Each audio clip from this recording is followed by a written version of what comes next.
Hello, my name is DrPaulCottrell, and I'm doing this recording on March 22nd, 322.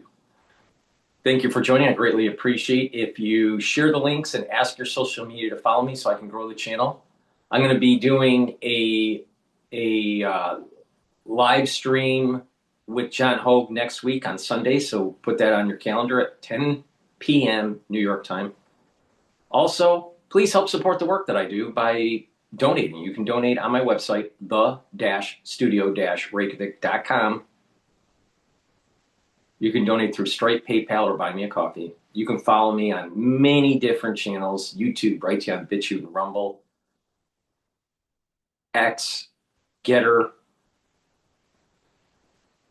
Substack, and also Podomatic, Apple Podcast, TikTok. So please follow my work, share the links, and get the great products that I offer. I have many products on my store. Some of them are ebooks, a lot of them are supplements, and I have course material on immunology and pulmonology so you can learn about those systems. Make sure you use discount all caps, the number 5, when you buy the supplements and you save $5. Let me talk about just a few of the supplements before we begin. I have structural nanosilver toothpaste, very high quality, no fluoride. This will whiten your teeth, freshen your breath, bring down inflammation at the gum line, improve the health of your gum line, neutralize, which is really important during the cold season, all right, because you know what you're neutralizing. And structural nanosilver toothpaste will improve your oral hygiene. And when you improve your oral hygiene, you are reducing the chances of cardiovascular disease and valvular disease. A lot of people don't know that good oral hygiene actually helps with your cardiovascular health. So please go to my store, the-studio-reykjavik.com, and get the structural nanosilver toothpaste. Get a few tubes of it for your household. I also have structural nanosilver soap, so you can get it in lemongrass and in peppermint. Those are the ones I have in stock right now. Get a few bars for your household. This will help the health of your skin, clear your pores, and also to neutralize. Super important. Use it every day. And I also have Max 35, Max 14, and Cleanse. Max 35 is 35 parts per million, Max 14 is 14 parts per million, and Cleanse is 30 parts per million. They're at different price points. Take a teaspoon a day every day, swish it in your mouth, gargle about 20 seconds and swallow it. This will improve the health of your oral cavity, your oral pharynx, maintain your mucosal barrier, and help the health of your epithelial cells. If you're not feeling well, take a tablespoon or 2 a day, and then go back to your maintenance dose when everything's all clear. This will help to neutralize and improve the health of your oral cavity. And again, this will help to boost up your immune system and help with your cardiovascular system. So please go to my store, get the Max 35, Max 14, or Cleanse. Take it every day. I've been taking this for 6 years, this protocol. And lastly, magnesium and zinc. Magnesium and zinc will help to boost up your immune system and help with your brain function. Magnesium is super important for brain function, and magnesium helps the efficacy of vitamin D3. Go to my store, get the magnesium and zinc, take it every day, but especially if you're not feeling well. But it's better that if you take it every day. So you want to maintain a good immune system and good brain function at the same time. It's a great supplement. All right, let's listen into Fox.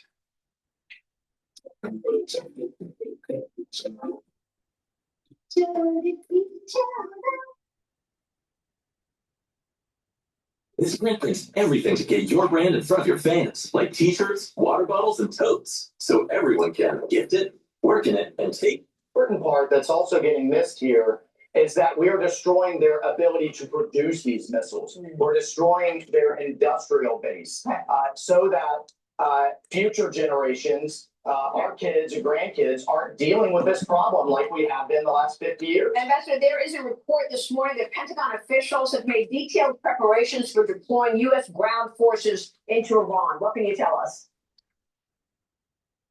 Well, Maria, I can tell you that our Pentagon, led by Secretary Hagstaff and Chairman Dan Kane, are preparing, they're planning, they provide options of trained, in position and well-equipped soldiers, sailors, airmen, Marines to the president for him to take the options as he sees necessary to achieve our objectives.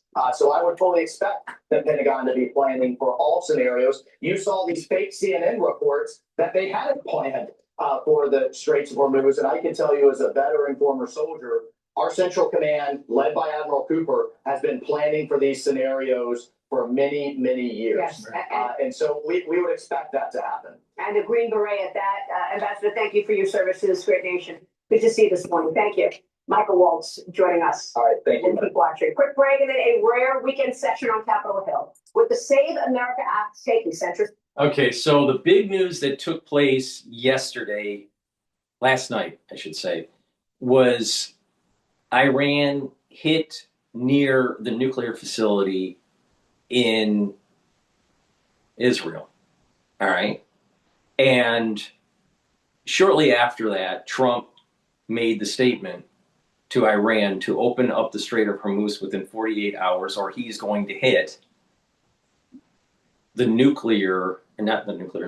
power plant, not the nuclear, but the power plants that are running the grid in Iran, and that he was going to start with the largest one. What city that is, I'm not sure. It's probably near Tehran.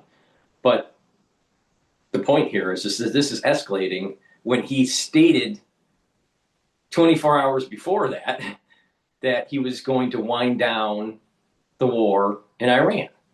So the question is, what will the energy markets do when they open up tonight? Because I'm doing this recording in the morning of Sunday, March 22nd. So we'll see what happens. Now, 48 hours from when he made that statement, we're looking at the evening of Monday. Now, will the energy markets think that there's going to be a de-escalation or an escalation? I would say that there's probably more probability that oil is going to go up because of this statement from Trump that he was going to hit the power plants in Iran. We'll see. We'll see what happens. Okay. With that, let's listen into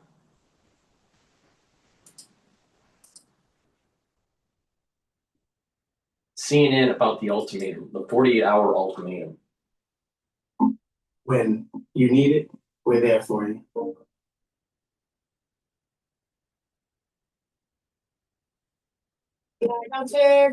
Sacred releases immediately and blocks acid that causes heartburn for 24 hours. Feel the difference.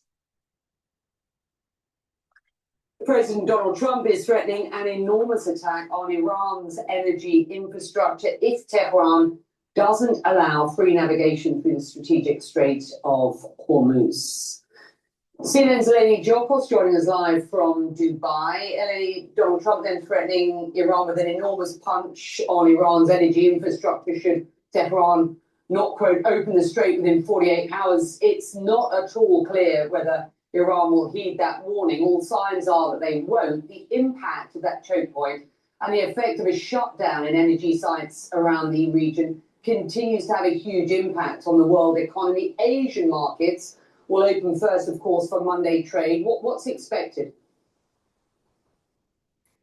We are feeling it around the world already, I think, Becky. You can see inflation inputs basically across the board, whether it's energy, whether it's, things like downstream products on jet fuel, other products across the world. I think that speaking to a lot of corporates, they're really worried about what it's going to do to earnings down the line. And this is why we're starting to see a lot of concern coming through, and even in the markets and the equities. But just focusing on President Trump's line on if the Strait of Hormuz is not opened within 48 hours, that he's going to hit and obliterate power plants, and he's going to start with the biggest power plants in Iran. So clearly giving them an ultimatum. Iran, for its part, coming out with a statement today saying that all vessels can pass through the Strait of Hormuz as long as they're not linked to what they say is the enemy. So we're talking about US and Israeli linked vessels. Now, how they apply that rule remains to be seen. We've heard just another vessel was impacted by an unknown projectile just off the coast here in the UAE in Sharjah.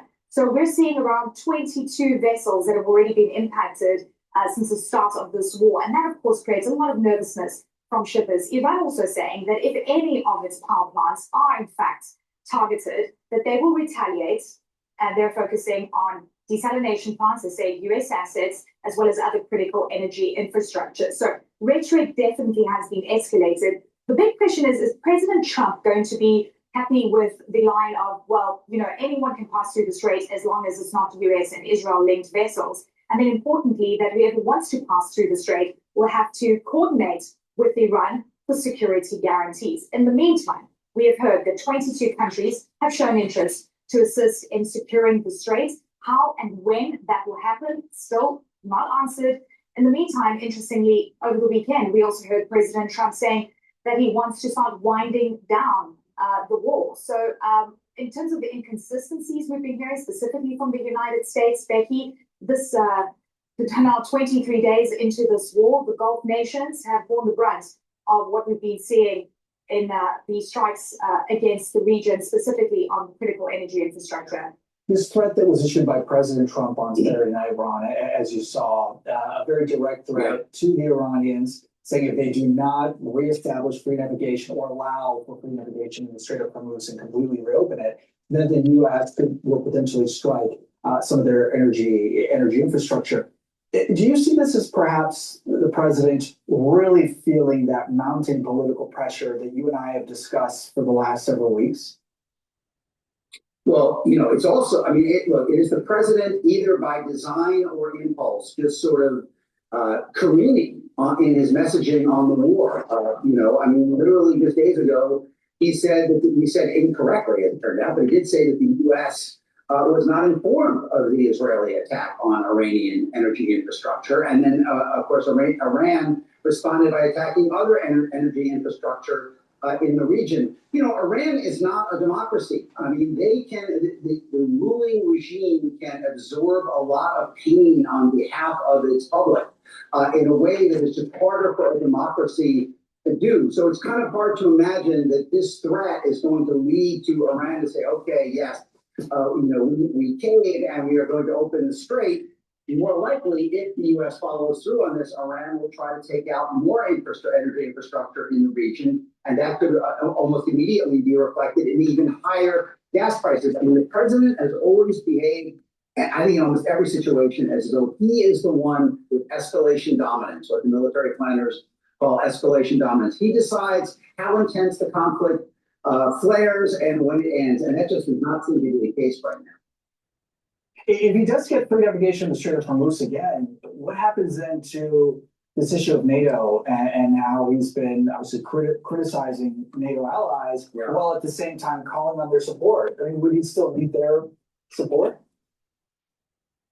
Well, again, if you think that Iran is going to completely back down and open the strait, or that we can do it through unilateral military force in some way, then he doesn't need NATO. But I think, you know, the posture of this administration toward traditional allies has been kind of indifference at best and diffidence and actually division at worst. And, you know, I mean, the response of the NATO allies to this is what you might expect from those 15, 16 months of this kind of behavior. I mean, the president has, you know, really not shown a lot of interest either in making the case to this to our traditional allies, why this was necessary to do other than Israel, and certainly not to the public at home. I mean, there's kind of been this sense that, you know, we have the force to do this, and therefore everybody else, including the Iranians, would fall in line. And, you know, in the end, we may get an awful lot of what we want out of this war, but we are certainly not getting it at as low a cost as he expects. And the biggest thing that we thought we might precipitate, which is the collapse of the regime, seems nowhere in sight. And again, president's response when pressured, almost always his first response is to escalate, to threaten more. Like, right, NATO isn't doing what he wants, we may reconsider our relations with NATO. And that is what the military planners call escalation dominance. But it does not seem to be completely in our hands at this moment. We're now joined by Miran Kamrava. He's a professor of government at Georgetown University in GETTR. Thank you so much for being with me, sir. I appreciate it. We are now into the fourth week of this war. When you look at where things stand at the moment, do you see either side moving closer to a strategic objective, or are we simply just watching a conflict that's widening without any clear endgame? Well, why is it that CNN keeps on saying there's no clear end game when actually the Pentagon, when they start talking about the daily updates to the press, they state at the very beginning what the objectives are? How can they state that there's no clear strategic objective? They're not paying attention. It's very clear what they're saying.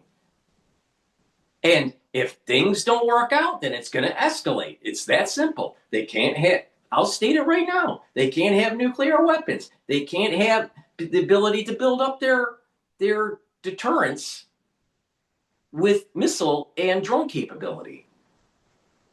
Launchers need to be destroyed. The actual hardware that they've already built and the missiles that they've built have to be destroyed. The strait has to open up. And the IRGC and the theocratic regime has to be nullified. So how can someone on CNN state that it hasn't been clear cut and that this is only going to this is only going to escalate? Well, of course it's going to escalate if the enemy isn't going to surrender. I mean, this is the classic example here of mainstream media hoping that Trump fails. They're not on Team America. They want America to fail. And they keep on stating in the mainstream and saying, oh, there's no strategy, there's no strategy, there's no strategy.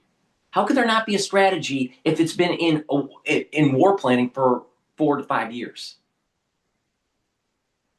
Of course there's a strategy, and things that happen are a little bit different than what was expected. Then certain options, they go down a certain decision tree.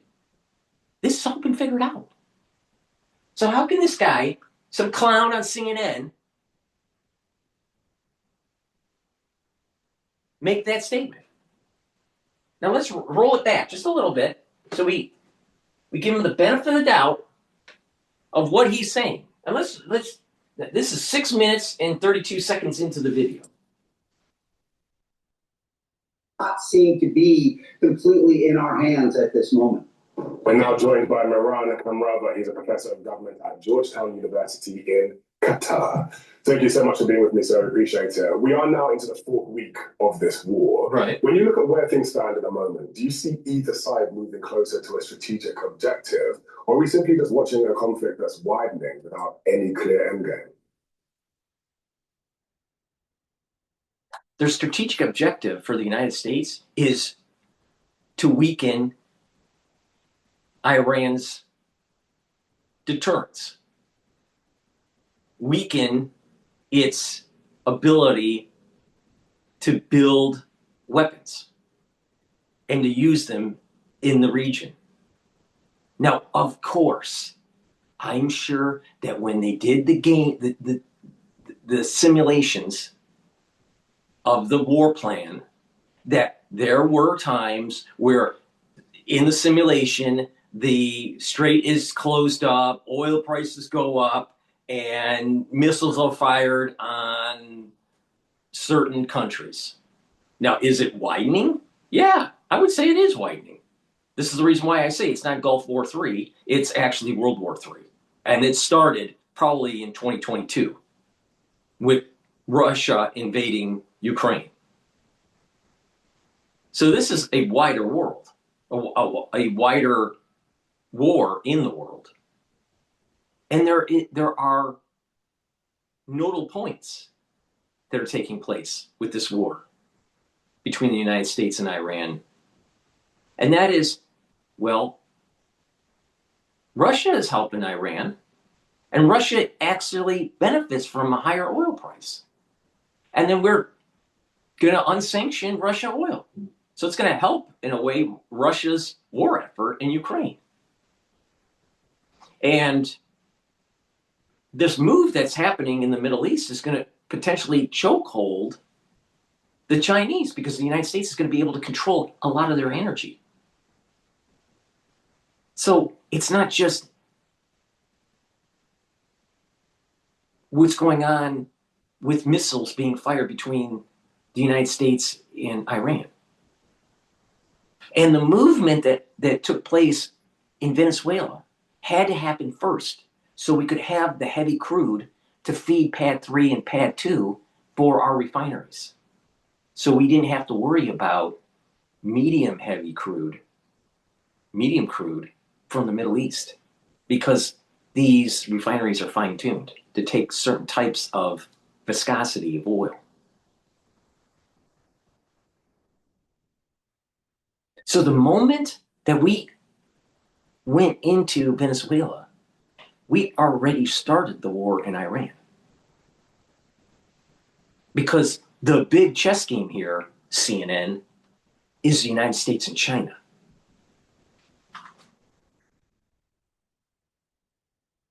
Now, from the Iranian point of view, they're looking at, as long as they can keep on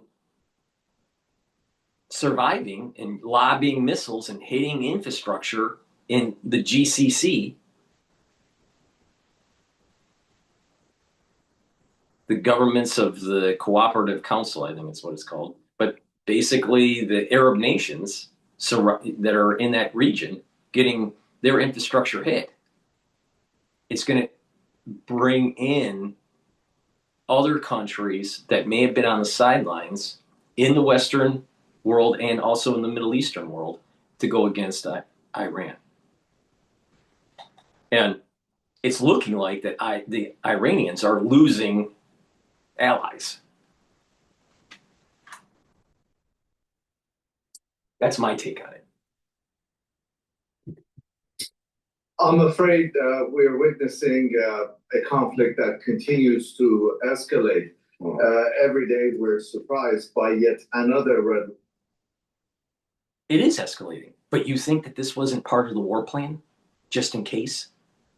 So you're stating that it's not strategic. Well, that's wrong, because it's still getting to the end result. And the end result is the destruction of Iran's capability and the IRGC and the theocratic regime. That is the strategy. That is the goal. If it escalates, so be it.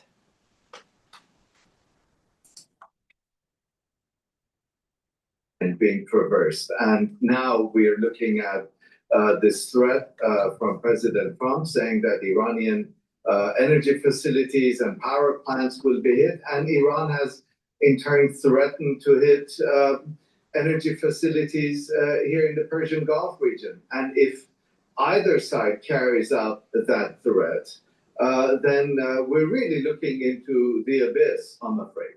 Joining me live to discuss all this and the ongoing situation in the Middle East is retired U.S. Marine Intelligence Officer, Lieutenant Colonel Hal Kempfer. He's the CEO and founder of the global risk intelligence and planning firm, as well as the host of the Strat podcast. Lieutenant Colonel, it's great to have you join us again. Really appreciate it. Thanks, Paul. Great to be here. Now, I think that there are three main people to follow when it comes to the analysis of what's going on. All right, in my opinion. Hale, which is normally on Live Now. There's also a professor. His podcast, I think, is the Israeli Palestine Report. He's excellent in terms of dissecting what's going on between the United States and Iran. General Keane is another one that's important, and but I would say General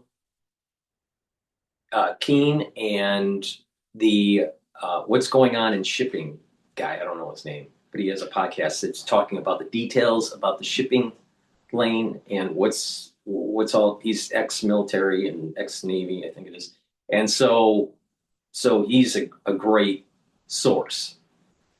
So what's going on in shipping this week, I think it's called. General Keane. I think he's a retired colonel. He's a Marine guy. Hale, that's his name. and then the Israeli-Palestinian report. Those are sources to really go to. Now there are other ones, but I think there are the top 3, 4 right there. So let's see, because I watch a lot of Hale, all right? Let's see how he reacts on CNN. Because I see him on live now.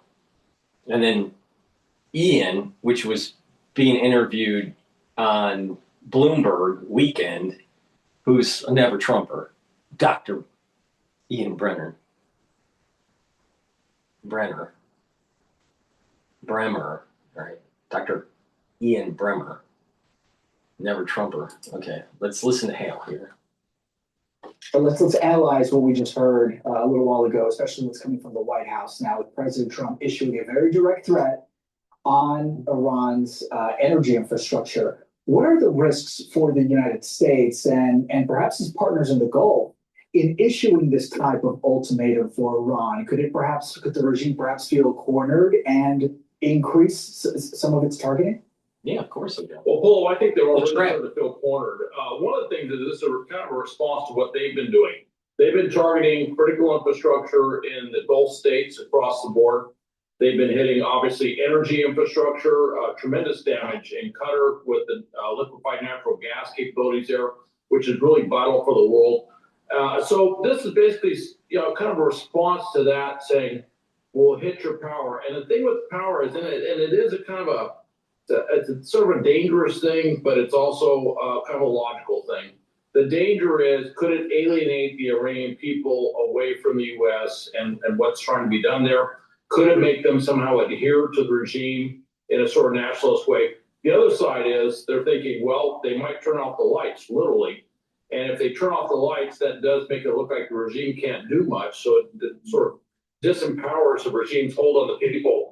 So it is a kind of a logical step, but I think there's a big psychological element. Keep in mind, we got a 48-hour deadline. It's not something immediate. It's something for them to ponder for the next 2 days. So the stress is going to go up. Right. We're going to listen to Dr. Bremer and see if he says anything positive about what's going on in Iran. And we'll dissect it. Please go to my store, the-studio-reykjavik.com. Get this structural nanosilver gels. You can get it in the tube form or the quick dispenser form. Use them the same way. It's dual purpose. If you have a cut, an abrasion, or a minor burn, put the gel on the lesion. Guess what? It'll heal it quicker. You can use it as daily skincare. And if you're not feeling well, or someone around you is not feeling well during the cold season, or whatever is going around in your community, put it on your hands, around your eyes, around your ears, around your nose, around your mouth. Lightly coat your nostrils so it stays active for 5.5 hours. If you're going to bed and you have some drainage, putting the gel in your nostrils will help to dry that up and allow you to sleep better by breathing. So please go to my store, the-studio-reykjavik.com.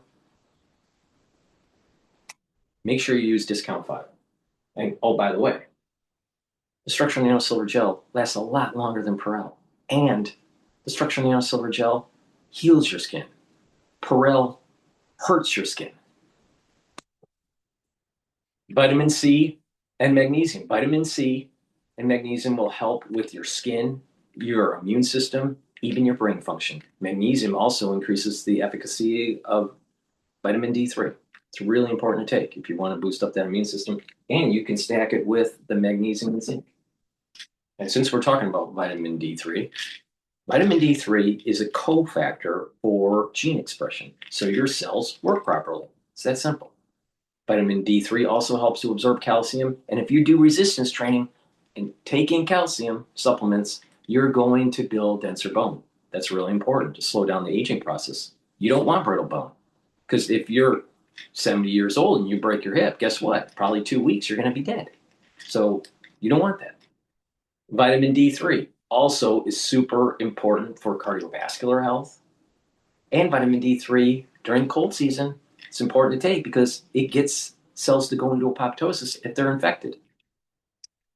That's the reason why you needed to take vitamin D3 during 2020. please go to my store, the-studio-reykjavik.com. Make sure you use discount 5. I want you to save money. Why? Because there's a war in the Middle East that's driving up oil prices. You need to save some money. Use discount 5, discount, all caps, number 5, in any order. Dr. Bremer, let's see what he has to say. Mr. Know-It-All. The prospects of there being an off-ramp for President Trump. We've seen a lot of vacillation over the last, say, 72 hours from the White House when it comes to the tack that the administration is taking vis-a-vis this war. Your sense of where that off-ramp is and what access the U.S. has to it right now? Well, it's hard to have an off-ramp when the people you're talking to are dead. We saw that at the beginning of the war, and we saw that with large... You have to remember, Bloomberg is a bunch of transnational globalists that all they care about is where the labor arbitrage is and where they chase their yield. They're not about what's right for America. They're not on Team America. They're on team whoever gives you the lowest tax rate. And the question, where's the off-ramp, was the wrong question. The right question is, when is it that the United States gets the job done? You take an off-ramp and you don't get the job done, you're kicking the can down the road, and it's going to get a hell of a lot worse. 47 years of kicking the can down the road. So taking an off-ramp without getting the job done is going to make the world more unsafe. But no, Mr. Dr. Ian Bremmer isn't going to be able to tell you that because he's a dipshit.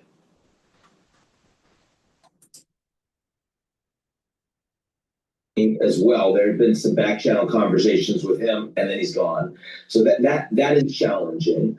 Also, the level of incoherence that has come from the American president. If you're an Iranian leader watching, you've got to be thinking this feels like panic. Maybe he wants to shake up the tree a little bit, make it seem as though they don't understand what his strategy is. He's mercurial. Big deal. Big deal. The reality of the situation is their military is degraded. They don't have as much of a capability as they had 3 weeks ago. Now, are they still dangerous? Yeah, they're still dangerous. This is the reason why it's super important to get the job done. The regime has to fall. The IRGC has to be abolished. And the seculars within the society of Iran need to take control of their government and have a constitutional republic. It's that simple. Come on, Ian, Dr. Bremer, you can say it. Don't be afraid. Don't be afraid. Don't be afraid. No, what he will do is like, oh, Trump looks like he doesn't know what he's doing. There was no strategic plan, even though it was planned for 5 years. Now think about that. That's in Biden's administration. Let's see if he says that. Come on, Bremer. Come on, you can do it.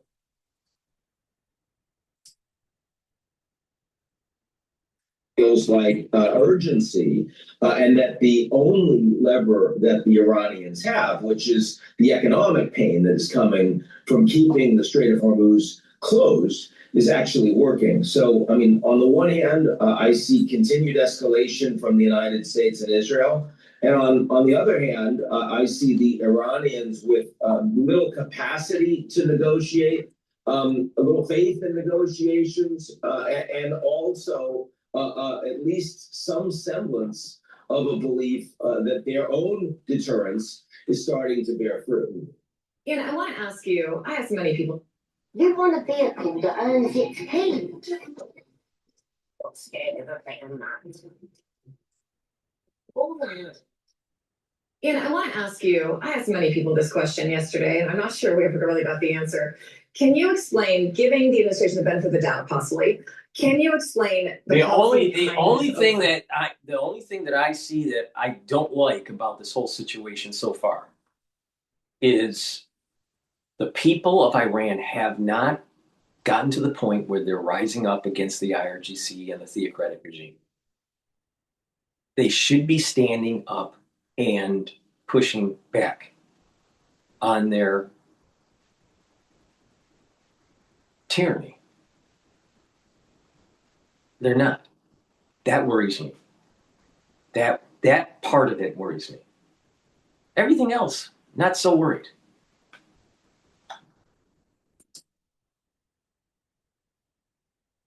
For Iranian oil, most of which is likely going to be purchased or already purchased by China. On its face, it seems like the U.S. has just put money in Iran's pocket and given a strategic competitor a discount on energy. But there has to be another thing. Yeah. Well, if you're going to unsanction the oil and allow it to be traded, what that does is that is short term, because this is a complex situation, short term, that allows for more barrels of oil to be officially traded. And because there's a bottleneck, that helps the refineries. And as we move our military into position to take the islands that are north of the strait and potentially even Karg Island, that it's buying us time. So on the surface, it may seem, well, you're giving money to Russia, you're giving money to Iran, you're helping, a potential enemy, China. But short term, it's actually beneficial for us because it'll keep the oil price down, buy Trump time domestically and internationally to finish the job here. I think it's a smart move. It's a smart move. So what's wrong with that? When you're working on a patient, sometimes if you're trying to solve a problem, right? Sometimes you can't just give immediate relief. Sometimes you have to cause more damage short term to allow for long-term benefit. Let me give you an example. Perfect example is you have to cut out tissue when you're like cutting out a tumor, right? Well, if you just cut out just the tumor and you don't have any margin around it and take out other tissue that's healthy, then the chances of recurrence increases. You have to have a margin. Well, that means you're damaging healthy tissue. But you need to do that to make sure that you've taken out the tumor completely, assuming it hasn't metastasized and all this, right? So sometimes you have to, with a patient, cause more harm to healthy tissue for long-term benefit. All right? So, sometimes you have to stabilize a patient, right? And the medication that is used to stabilize the patient may have side effects short term, but long term, you're stabilizing the patient. So sometimes in a complex system, you have to do something that on the surface, if you're not a person that is about nuance, seem to be counterproductive, but yet it actually is productive. But this is the problem with mainstream media. They're not bright. They're not smart. Even from Bloomberg. How many times do they talk about, should the Federal Reserve raise rates or lower rates? They've been talking about it for 30 years, and they can't get an answer? How could you ask a question for 30 years and not get an answer? All right, let's go to Dr. Bremer. Let's see what he has to say. Come on, let's hear what Dr. Bremer is going to say.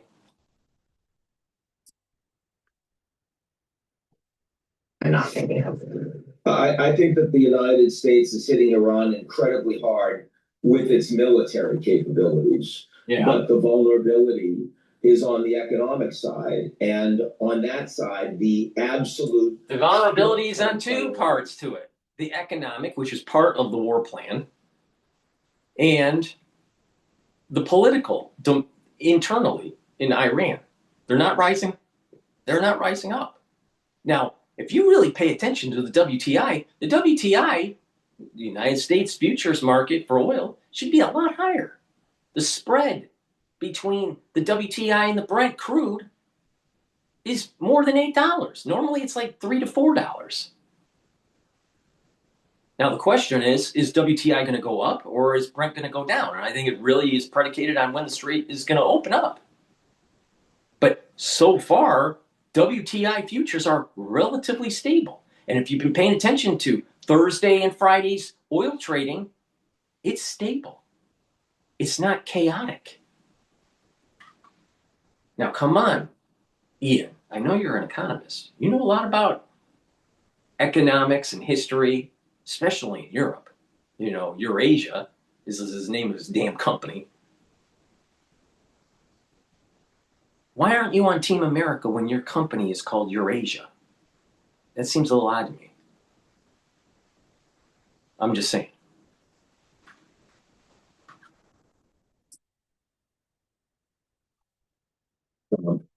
Is get the price down, get more oil out under any circumstances possible. And clearly he believes that there is some marginal benefit to price that comes from getting more of that oil out, and not necessarily in the hands of the Chinese, but instead. Now, do you think that it was going to be Bessent that said this to Trump, or do you think Trump came up with this?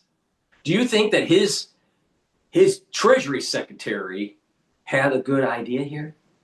And probably also his Energy Secretary, and probably his conversation with MDS, the Saudi prince?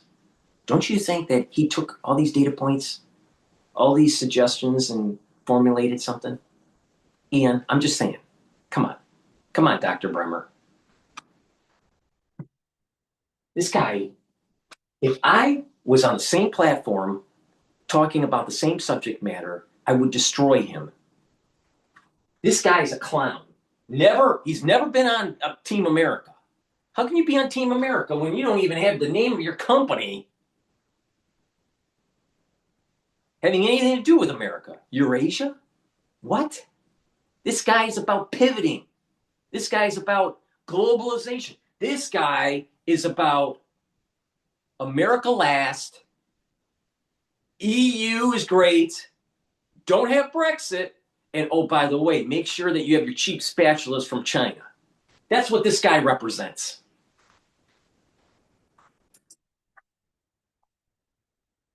To countries that the Americans are more nominally aligned with. Now, keep in mind that Trump's long-term plan remains take the oil. It's Venezuela redux. So I guess what the Trump administration... What's wrong with that? They took our oil. It was American companies that actually built up the infrastructure, drilled the wells, built the pipelines. They took it from us, jackass. Here, once again, Eurasia Group, Dr. Bremer, has industrial amnesia in the tune of 47 years.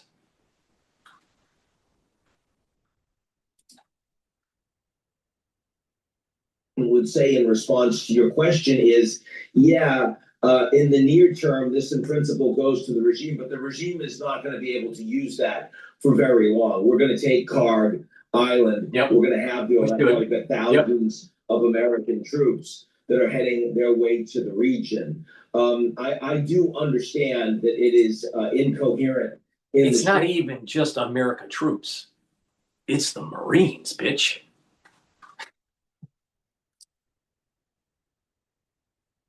Term, and Secretary of Treasury Bessent was doing his damnedest to try to frame it in that several hundred-word tweet that he put out, and he wasn't really convincing anyone with market experience. There's some analysis out this morning from Regional Energy Group that says that Gulf Capitals Really, Dr. Bremer? Really? Not convincing anyone that has market experience? Really? I've probably been trading the financial markets longer than you have, Dr. Bremer. I'm pretty sure about that. Yeah. Yeah.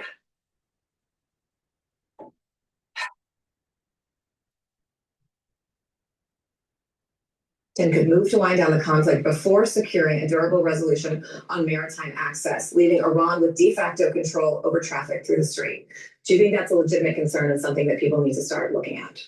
Well, it's a legitimate concern, not just for the Gulf states. I mean, at this point, the Americans do believe that you're going to see fewer ballistic missile strikes from Iran over the coming weeks. Now, they've said that before. You already and they've have. been overconfident, but there's been a lot of damage done. They don't have, it's hard for them. They can't build more ballistic missiles in this wartime environment, given the damage to their military infrastructure that primarily the Israelis have done. But drones are a different story. And that means that for the foreseeable future, and here we're talking months and months at a minimum, this Iranian regime, if they wish, are going to be capable of continuing to pose threats to anything that goes through the strait, and to ongoing production and capability of Gulf energy infrastructure. That's assuming if they can build the drones. That's assuming if they can launch the drones. And that assumes that the regime is still afloat, Dr. Bremer. Why do you assume this?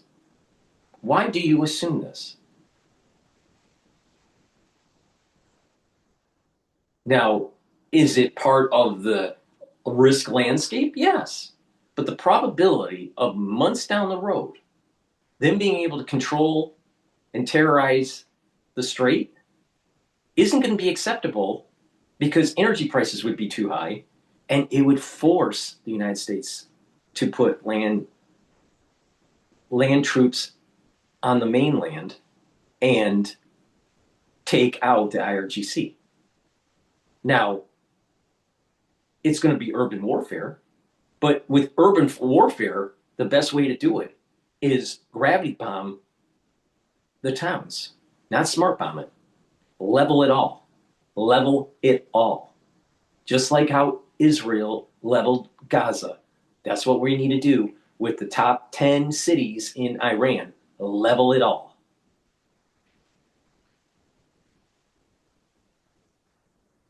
So who's going to win on this in the long run? I would bet on America, not Iran.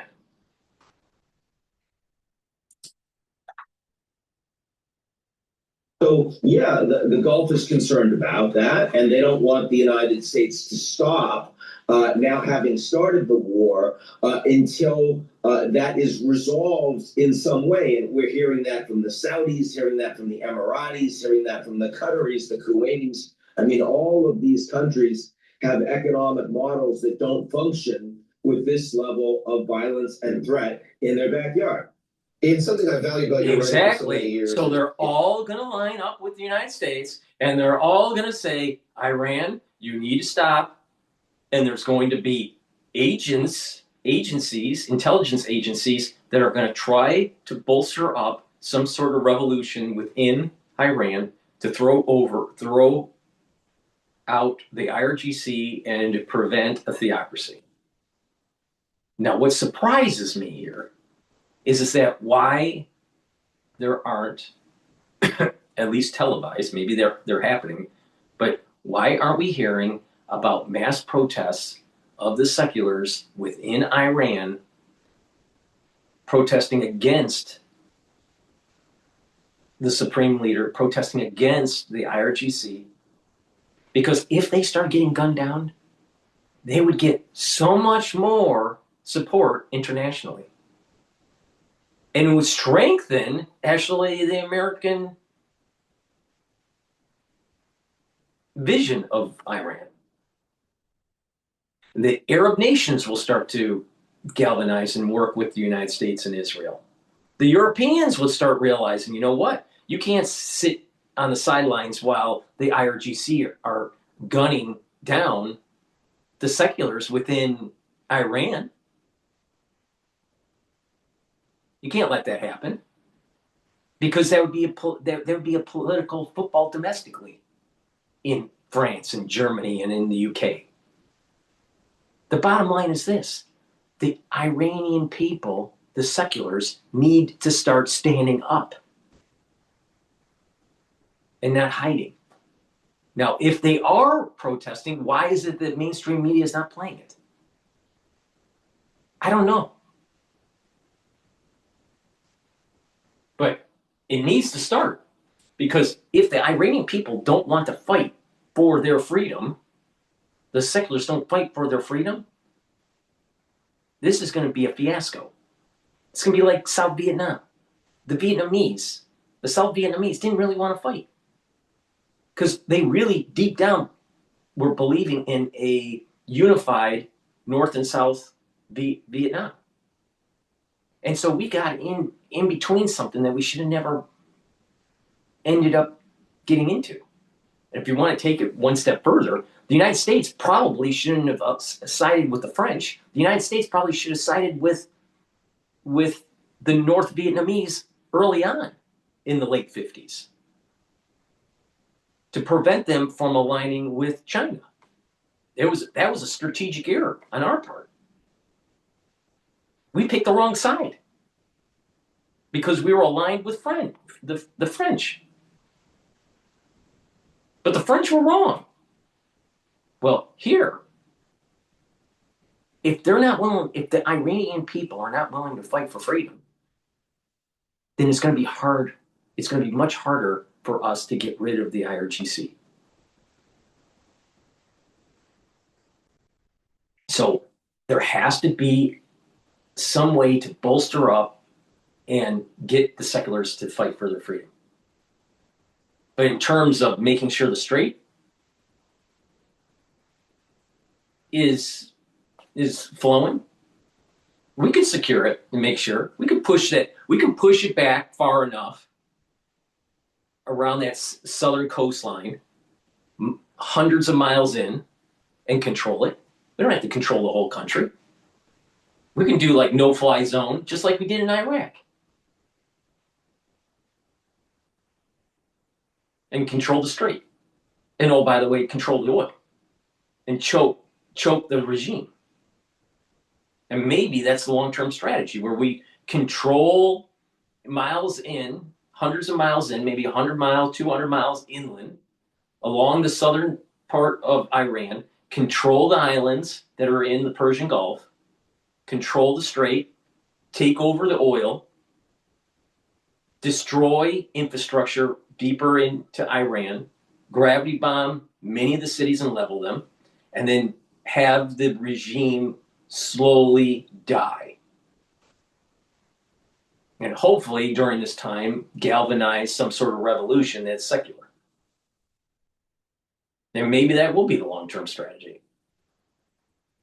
But what is surprising to me is why the people of Iran that are secular are not fighting for their country.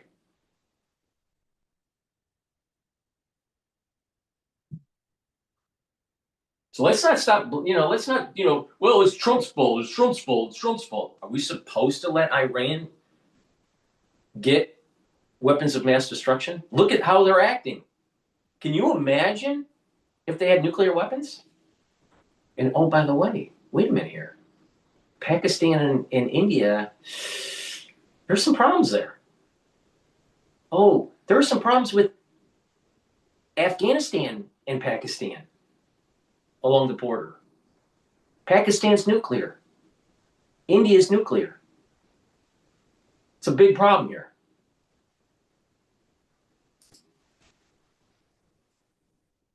You look at the shifts in multilateral alliances, and I'd love to kind of bring that experience to bear in the context of this conflict. You had the U.S. and Israel going this alone from the get-go, but now we've heard entreaties from both the President of the United States to other countries to help secure the Strait of Hormuz. Now we heard from Prime Minister Benjamin Netanyahu this morning. There has been assembled, I guess, this... If Israel and the United States didn't do it alone, if they didn't go alone with this, it would have never gotten done. 47 years of history that we can look at to see that how the international community and the United States failed to rise up to the occasion. Kick the can down the road, kick the can down the road, kick the can down the road. Well, there's no more alleyway for the can to move. It's all the way to the end.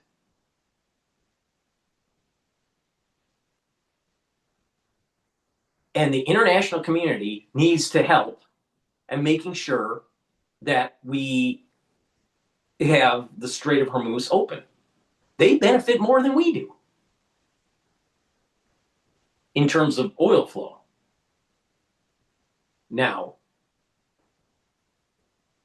what is an issue within our military is that we should have had way more minesweepers. But that's really a fault of multiple administrations gutting our Navy. Our Navy was gutted. Gutted. It started to be gutted after, some people say, after the Gulf War. Maybe around 2004, 2006. But somewhere between 91 to 2006, there was lack of investment in the Navy. And now's the problem. Here's the problem right now. We don't have enough types of ships. Now, we had tons of money to spend for bad financial engineering that led to Lehman. We had tons of money to spend for that. We had tons of money to spend for COVID.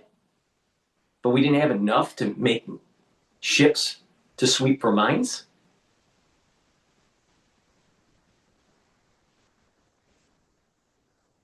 That is a failure of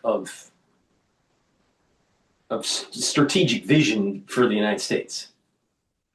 It's not Trump's fault. A coalition of willing of sorts, 22 countries who are going to help the U.S. in its efforts to keep that strait clear and open, or clear that strait and make it open. What is your sense of the state of these fragile alliances? We have this problem with the strait, clearing the strait, because we don't have minesweepers, because Bloomberg kept on pushing for lower the interest rate for the Federal Reserve so we keep on printing money into the system. Let's use that hot money and put it into foreign sovereign funds. We'll have consultants like Ian, Dr. Bremer in the Eurasia group consulting companies on where they should move their operations, where they should move their money. Not into the United States, by the way. At least that's, he's not America first. He's Eurasia first. Our decisions that have been taking place since Lehman, all the way up to now, led us to this problem. Pernicious decisions where you just focused on immediate financial gain led to the problem that we have today. So why do we assume that Bloomberg has the answer? Because they are part of the pernicious issue.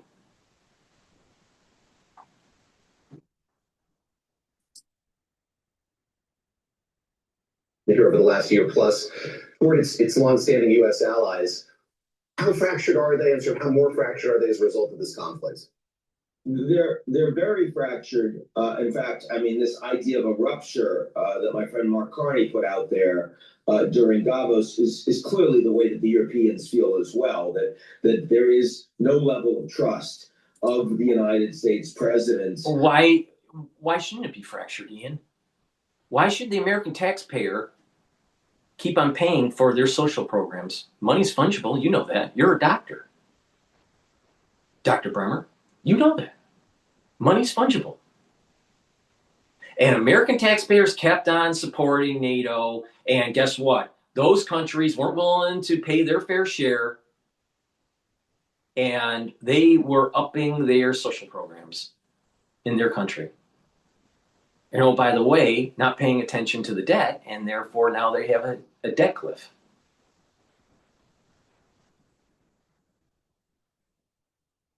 France isn't doing too well.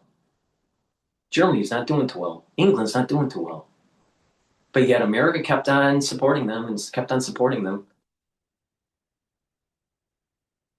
And now you have a president that comes in and says, we're going to stop this. You need to pay attention to your responsibilities within NATO.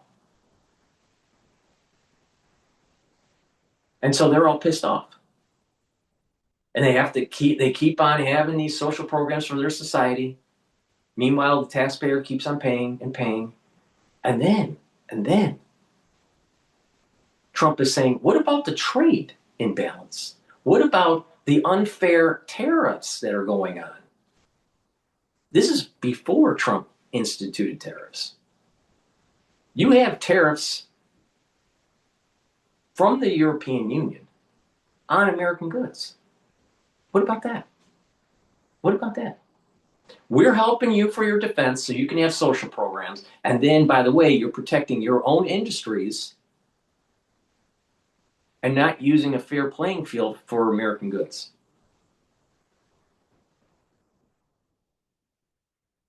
So they spin it as Trump is the cause of the fracture. Is it really? What the cause of the real cause of the fracture was taking advantage of the American taxpayer and the American economy. The Europeans took advantage of the American taxpayer. We supported NATO. We supported their defense. And we had presidents and Congress that allowed for unfair trade practices that weakened our industrial base, the United States. So you have a president that comes in and says, we're not going to weaken our industrial base. We're going to have free trade, or we're going to have tariffs. We don't have free trade. We've never had free trade in this world. We've had crony capitalism. And it's not just the United States. It's these other countries too. So we want a reciprocal trade and you paying your fair share in terms of defense. Oh, these people have a hissy fit over it. The Canadians have a hissy fit. The Europeans have a hissy fit because you basically have caught them in the cookie jar and said, no more cookies, Macron. No more cookies from the United States. No more cookies, Carney, for Canada. No more cookies. Oh, they have a hissy fit. That's the fracture.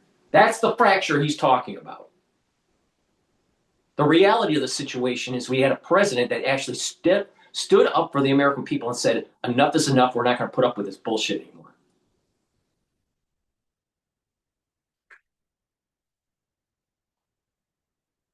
But he's a globalist. He benefits from the current economic regime.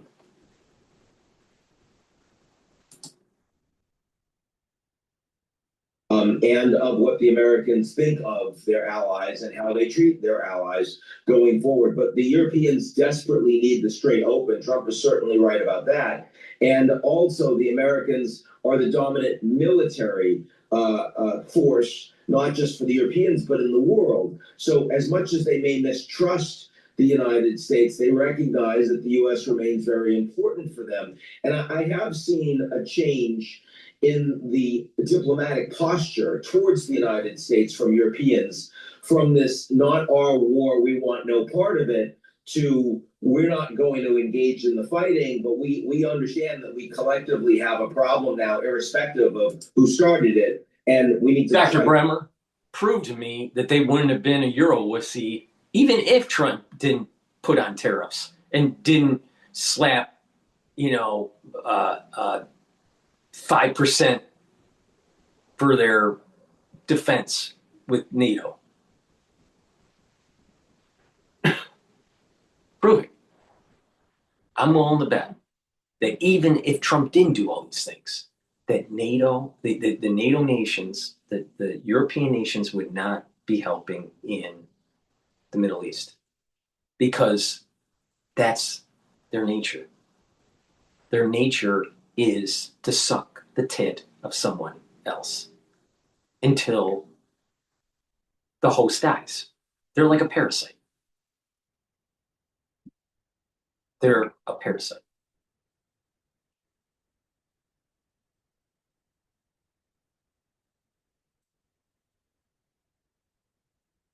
engage with you. We hear you. Find a way to work together to eventually. Find a way to work together. Like Macron's going to say, well, we could send some ships, but you have to, Donald, you have to lower the tariffs.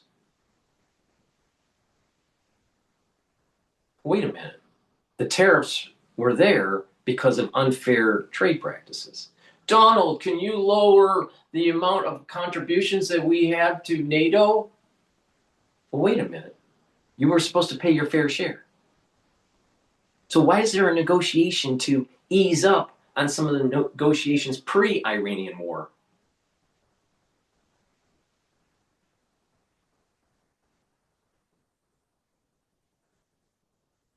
This is not going to turn well for the Europeans at all.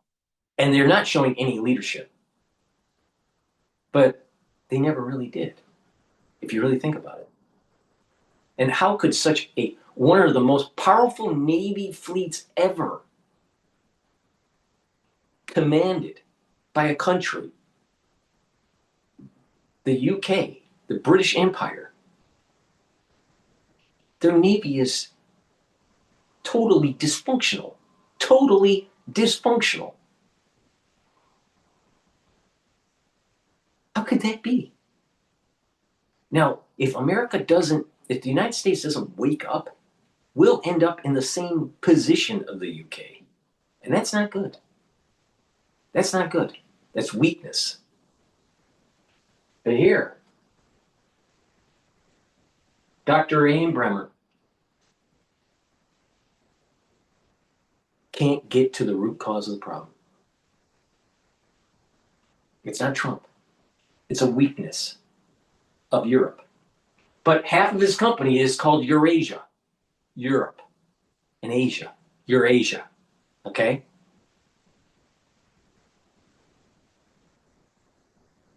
So does that mean that he's half weak?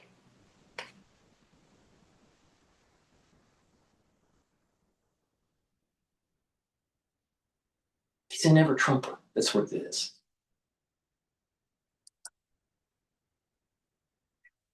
And passable, but I do not see Europeans as of today. I don't see Europeans that would be willing to send forces to bring the strait open during this level of fighting. And I think, by the way, the United States is a minimum of 4 weeks, a minimum, best possible scenario where they would be able to actually bring escorts to start moving ships peacefully through the strait. So I don't think that's yet priced in to the markets, and it's certainly. I think it's going to happen in April. I think it'll be happening April 15th, where the strait will be open up 75% of baseline.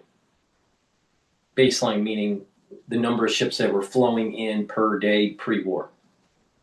75% of baseline will be by July 15th.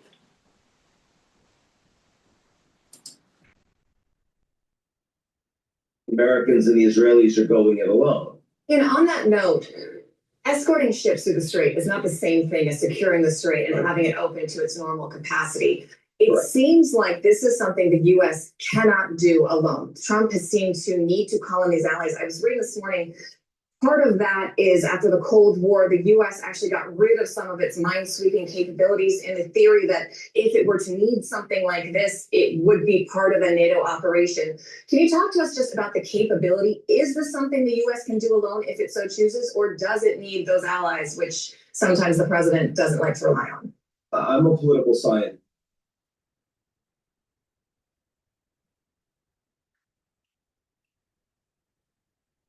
We could escort the ships. We can't escort and do offensive operations at the same time. So you have to, if we're going to do it by ourselves, the strait is going to be closed for longer. Now, this is the reason why Trump is saying we don't need them. We can do it ourselves. It's just going to take longer. He doesn't say that, but it's going to take longer. But we could do it. Now, if people help us, it's going to be much quicker. Now, people that are brave step into the breach. All right? United States, the land of the free, home of the brave. That's not England. That's not France. That's not Germany. That's not Poland. That's not Italy. That's not Spain. That's not Finland or Norway. Yada, yada, yada. It's the United States. Land of the free, home of the brave. So the bottom line is could we escort? Yes. Can we do offensive operations and escort? No. Now, why is that? It's because after the Gulf War, George Bush Sr., Congress, and the presidency decided not to invest in the Navy. Now, why is that? Because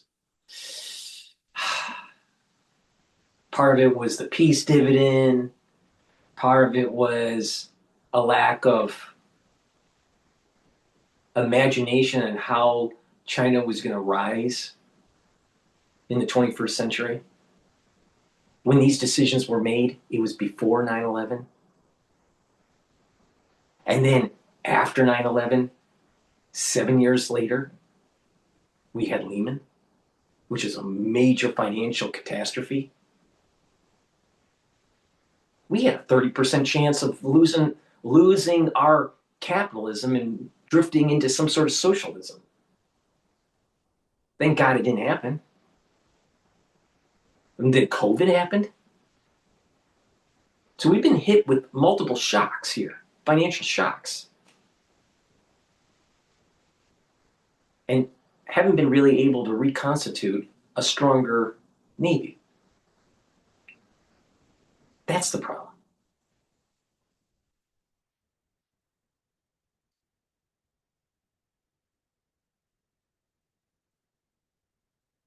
We're not a military analyst, so I'm not speaking in school if I answer that question directly. Fair enough. But what I can say is that in the White House and in CENTCOM, they are a lot less concerned about dealing with mines than they are dealing with drone strikes going forward. That has been the principal thing that has addled them, as well as the concern that what do you do if the Houthis suddenly get fully involved in this conflict. There is some evidence that the Houthis are already involved, that some of the drone strikes through the empty quarter in Saudi Arabia came from the Houthis in Yemen. It's hard to imagine any other geography that would have brought those strikes in that area. But that's muscle flexing. That's very different from hitting the pipeline, bringing 7 million barrels of Saudi crude to market, shutting down the Red Sea, that kind of thing. Also, the White House is very concerned about that. Yeah, very quickly, we've got a minute left. You raise an interesting point in your most recent note. You say the Iran war now feels a bit like the early days of the pandemic to you. I thought that was such a fascinating line. Explain that if you would. What that indicates about sort of where this might be progressing going forward beyond 4 weeks' time. Well, it means that we all see that there's a problem and we're worried about it and it's dominating headlines, but we're not thinking about the second and third order implications that are going to affect all of us in the global economy for a much longer period of time, say for a year or more, and how this is going to rupture America's relations in the Gulf, about the future of Israel in the world as a consequence, about the future of asymmetric warfare and drones as a consequence. We're certainly not thinking enough about the longer term implications of this suspension of global supply chains in so much of the economy beyond oil, for example, fertilizer, the planting season, food as a consequence. Plastics that come from hydrocarbons. I mean, every auto part imaginable. I agree. I mean, sort of. This is going to be true for downstream products, plastics, fertilizer. This is the whole petrochemical industry. Gasoline, diesel, jet fuel, all these are going to be affected if the strait doesn't open up by the end of April. There's enough reserve crude oil and downstream products that are in reserve that can be released that can keep prices stable and to keep refineries from shutting down. But the moment that the refineries shut down, because we've used up all of our reserves, then you got major problems. And I think this window of opportunity is by the end of April to middle of May. If we don't solve this problem, then you're going to have this downstream effect of less products available. So there's going to be shortages. But don't bet against America. I'm telling you, she's going to surprise you. Packaging for consumer durable. I mean, this is going to take months before it really hits prices in the market. But when it hits, it's going to be with us for a long time. And every day that we aren't addressing the strait is going to be a much longer period of time on the back end that we're all feeling that as consumers. All righty. Please go to my store, the-studio-reykjavik.com. Get the probiotics. You can get it in veggie cap form or in the powdered form. This will help with your digestion, allow you to absorb your nutrients, help with brain function. You'll have better sleep. You'll be able to consolidate memory when you have a better gut. A lot of people don't realize your brain function improves when you have a better gut because of your gut biome being in homeostasis. By taking a good probiotic, you're also improving your immune system. So please go to my store and get the probiotic either in the veggie cap form or in the powdered form. For joint pain, muscle pain, or even headaches, I have the super strong relief. You apply it topically to the area where it's hurting you, and within 30 to 90 seconds, you will have the pain completely go away or mitigated. I also have structural nano silver lozenges and drops. You can get it in orange splash and manuka honey for the lozenges. And for the drops, you can get it in honey and lemon, cherry flavor, and also in blueberry. Make sure you have these for the allergy season and the cold season. Get a few bags for your household. This will help to mitigate that irritation and neutralize. Super important, very high quality, made from structural nano silver. Also, olive leaf extract, dual purpose. It's going to help to boost up your immune system and help with your cardiovascular system. How does it work? It brings down inflammation and helps you to improve your lipid profile. Super important. Digestive enzyme complex. This will help to break up carbohydrates, proteins, and lipids and reduce the load on your pancreas. Once you turn to about age 40, your pancreas doesn't function as well, no matter how healthy you are. It's really important to take, and it'll allow you to absorb your nutrients with less load on your pancreas. This also has bromelain in it, an enzyme that helps to break up clots, and digestive enzyme complex has the proteolytic enzymes that break up glycoproteins. That's really important during the cold season. And vitamin B complex. Vitamin B complex helps to rev up your cellular metabolism, boost up your ATP levels so you have more energy. This helps the health of your mitochondria. The first 4 B vitamins are part of the electron transport chain, so you have more energy. And vitamin B complex helps to protect your neurons because it has vitamin B12. Really important to take if you're 40 years of age or older. Make sure you use discount 5, all caps, discount 5, get $5 off any order. Go to my store, the-studio-reykjavik.com. The link is in the description of this video. All righty, let's take a look at what is going on. Oh, breaking news. Tom Clancy, Jack Ryan's Ghost War is coming in this year. I think it's May. So, looking forward to that. Now, let's see here.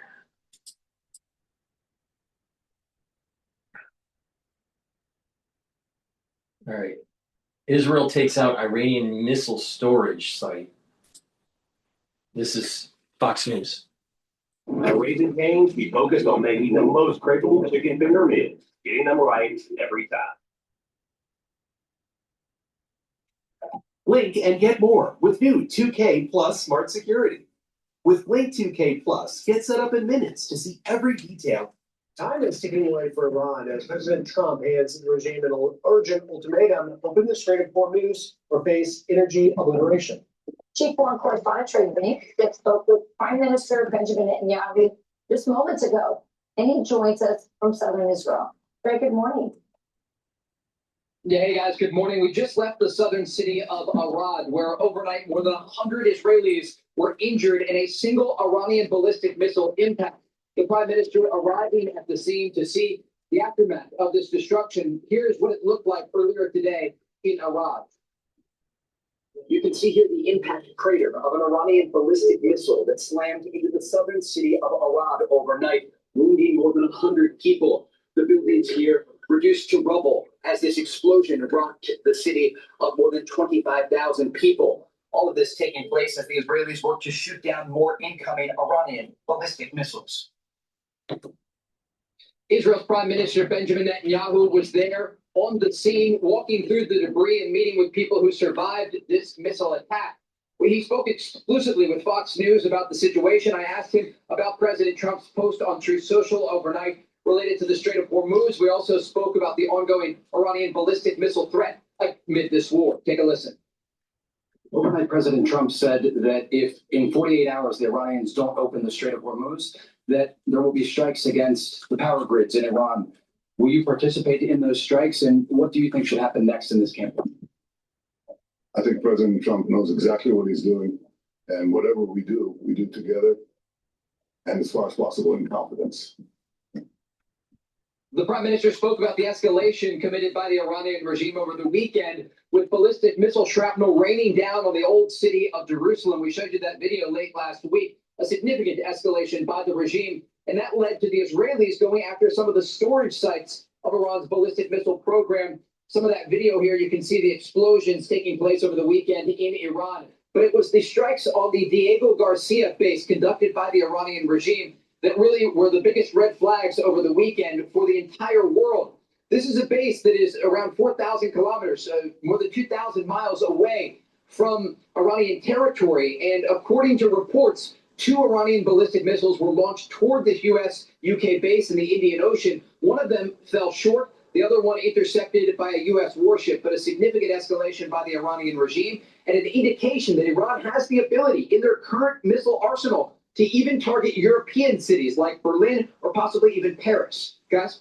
Yeah, and Trey, to that point, because obviously Iran, as you've been reporting, has the capacity to still strike at the time and place of their choosing now with this escalation, with these intermediate range ballistic missiles, with those European cities, Munich, Rome, Oslo, even London, possibly within the strike radius. Do we know anything about European cities in countries' ability to have missile interceptors like the U.S. and Israel have to stop these? It's a great question, and many of these countries do not have the same advanced air defense systems that the Israelis have. And you can see even with a tiered system here that includes the Iron Dome, David Sling, the Arrow 2 and 3 system, a THAAD system, a Patriot system provided by the Americans, there are still ballistic missiles getting through and hitting the civilian population here. And it raises real questions about Europe's preparations for possible incoming missile fire. And that is why during the interview that we conducted today with Israel's Prime Minister Benjamin Netanyahu, he called on other countries around the world to get directly involved in this conflict and bring the fight to the Iranian regime, understanding that over the weekend they displayed a significant expanded ballistic missile threat against the world. What do we know about the capabilities and precision of those missiles that we have newly been unearthed that they flew into the Indian Ocean? So these advanced ballistic missiles, these are medium-range missiles, and they're actually very precise. And the Iranians have shown, and this is very important to note, over the past several days, they can respond when and where they choose, even entering into week 4 of Operation Epic Fury. This is a regime that was preparing for decades to fight the United States and Israel, and the war that is unfolding is the war they were preparing for. And so they have not only these precision-guided munitions, these ballistic missiles, they also have cluster munitions that they're putting on the tops of ballistic missiles. And we saw earlier today, as we were reporting in Arad, reports from Tel Aviv, Israel's second largest city, of cluster munitions raining down on the population below at 15 different impact sites. And this missile fire has continued. Early this morning, the alarm for the Israeli people was an alert on their phones to get into bomb shelters once again. Minutes later, another alarm. And so this is an ongoing situation for the Israeli people. And according to sources that we spoke with, a senior military official telling Fox News late last week, they expect this incoming missile fire to continue for at least a few weeks. Guys? Wow. Trey, so could you please submit your expenses today? You could keep reminding your coworkers to submit their expenses. Or let Rand do. Trey, so we see this coordination, this partnership between the United States and Israel. Talk to me about the Gulf states, because one of the things that's interesting that's happened here is that it's really exposed so many of their vulnerabilities. You know, if a desalinization plant is taken out, that's a problem for them. But also as oil fields and some of, these are single commodity type economies, when those get hit, that's a big problem for them as well. So how much are they coordinating with the United States and Israel, and how much of the impact that they're taking is playing into decisions that are being made militarily with Israel, between Israel and the United States? Yeah, so we'll quickly talk about 3 things. We'll talk about defense, offense, and relationships. On defense, these countries do have air defense systems, and they're able to shoot down these incoming ballistic missile fire and drone attacks. The issue is the fact that these attacks have been ongoing for the past 3 weeks, and they're not just targeting military positions, they're targeting energy infrastructure like the Ras Laffan facility in Qatar, the world's largest producer of liquefied natural gas. And so they have some ability to shoot down this incoming fire, but it's certainly not perfect, especially given just how heavy the fire is. On offense, you have both President Trump and Israeli Prime Minister Benjamin Netanyahu now calling all these countries to get more directly involved, possibly taking offensive action against the Iranian regime.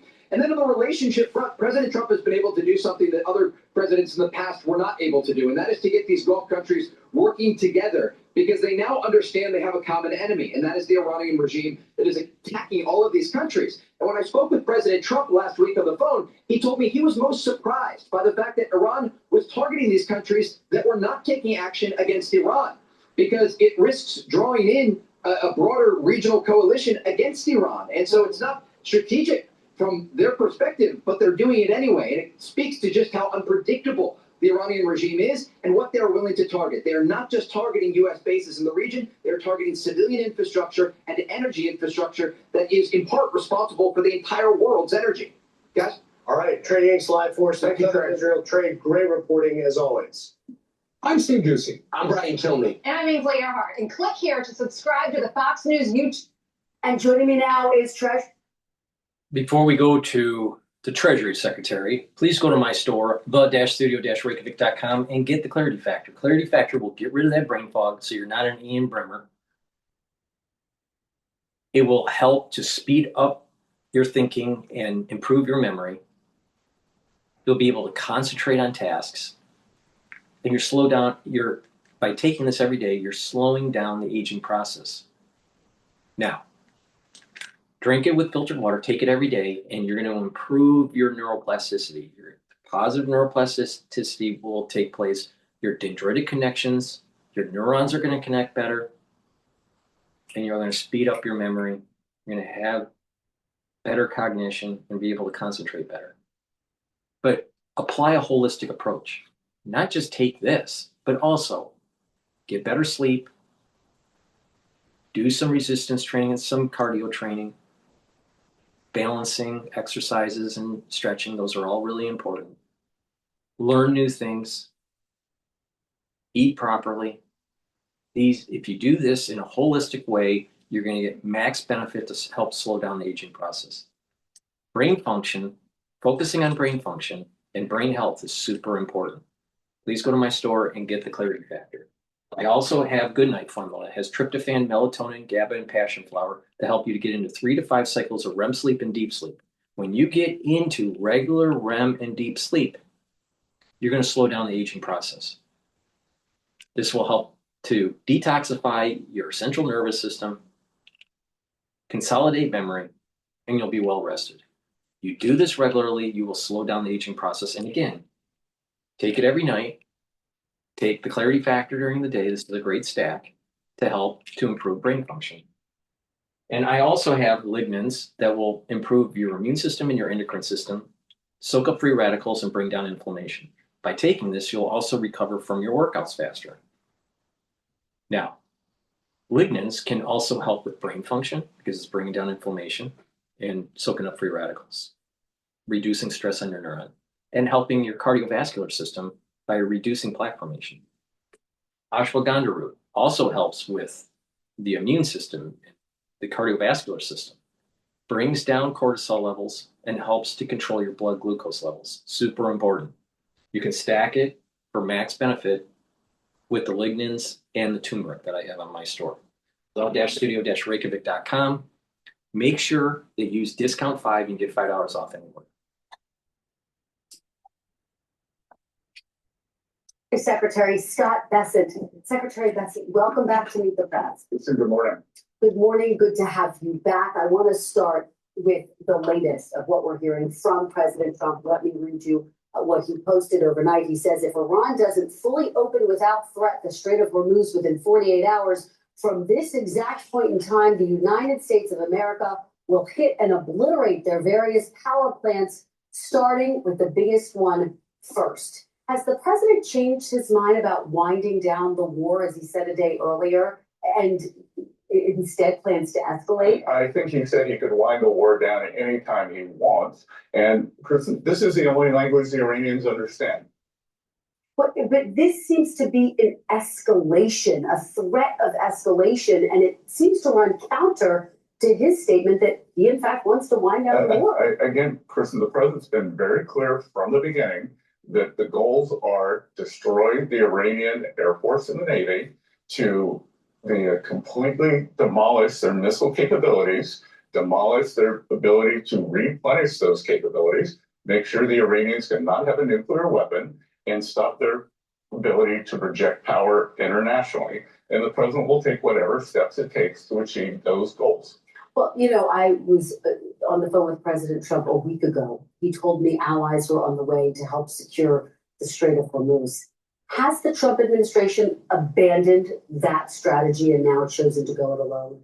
Again, what we have done, there has been a campaign to using military assets to soften up the Iranian fortifications along the strait. That's going to continue until they are completely demolished. And Kristen, let me tell you, whether it's this network or the mainstream press, the American people did not have good framing what is going on here. If you were to read what is happening, and I'm sure when Senator Murphy is on, he has come out and said, we are losing the war. That is wrong. We have demolished the Iranian capabilities. Their Air Force is completely destroyed, Navy destroyed, and every day we are taking out their missiles, their missile systems, and the factories that build those missiles. And now the General Kane, Secretary Hegseth, are leading a campaign to destroy all the fortifications along the Straits of Hormuz. Just to put a fine point on this, though, is the president. That's insane. I can see your street from here.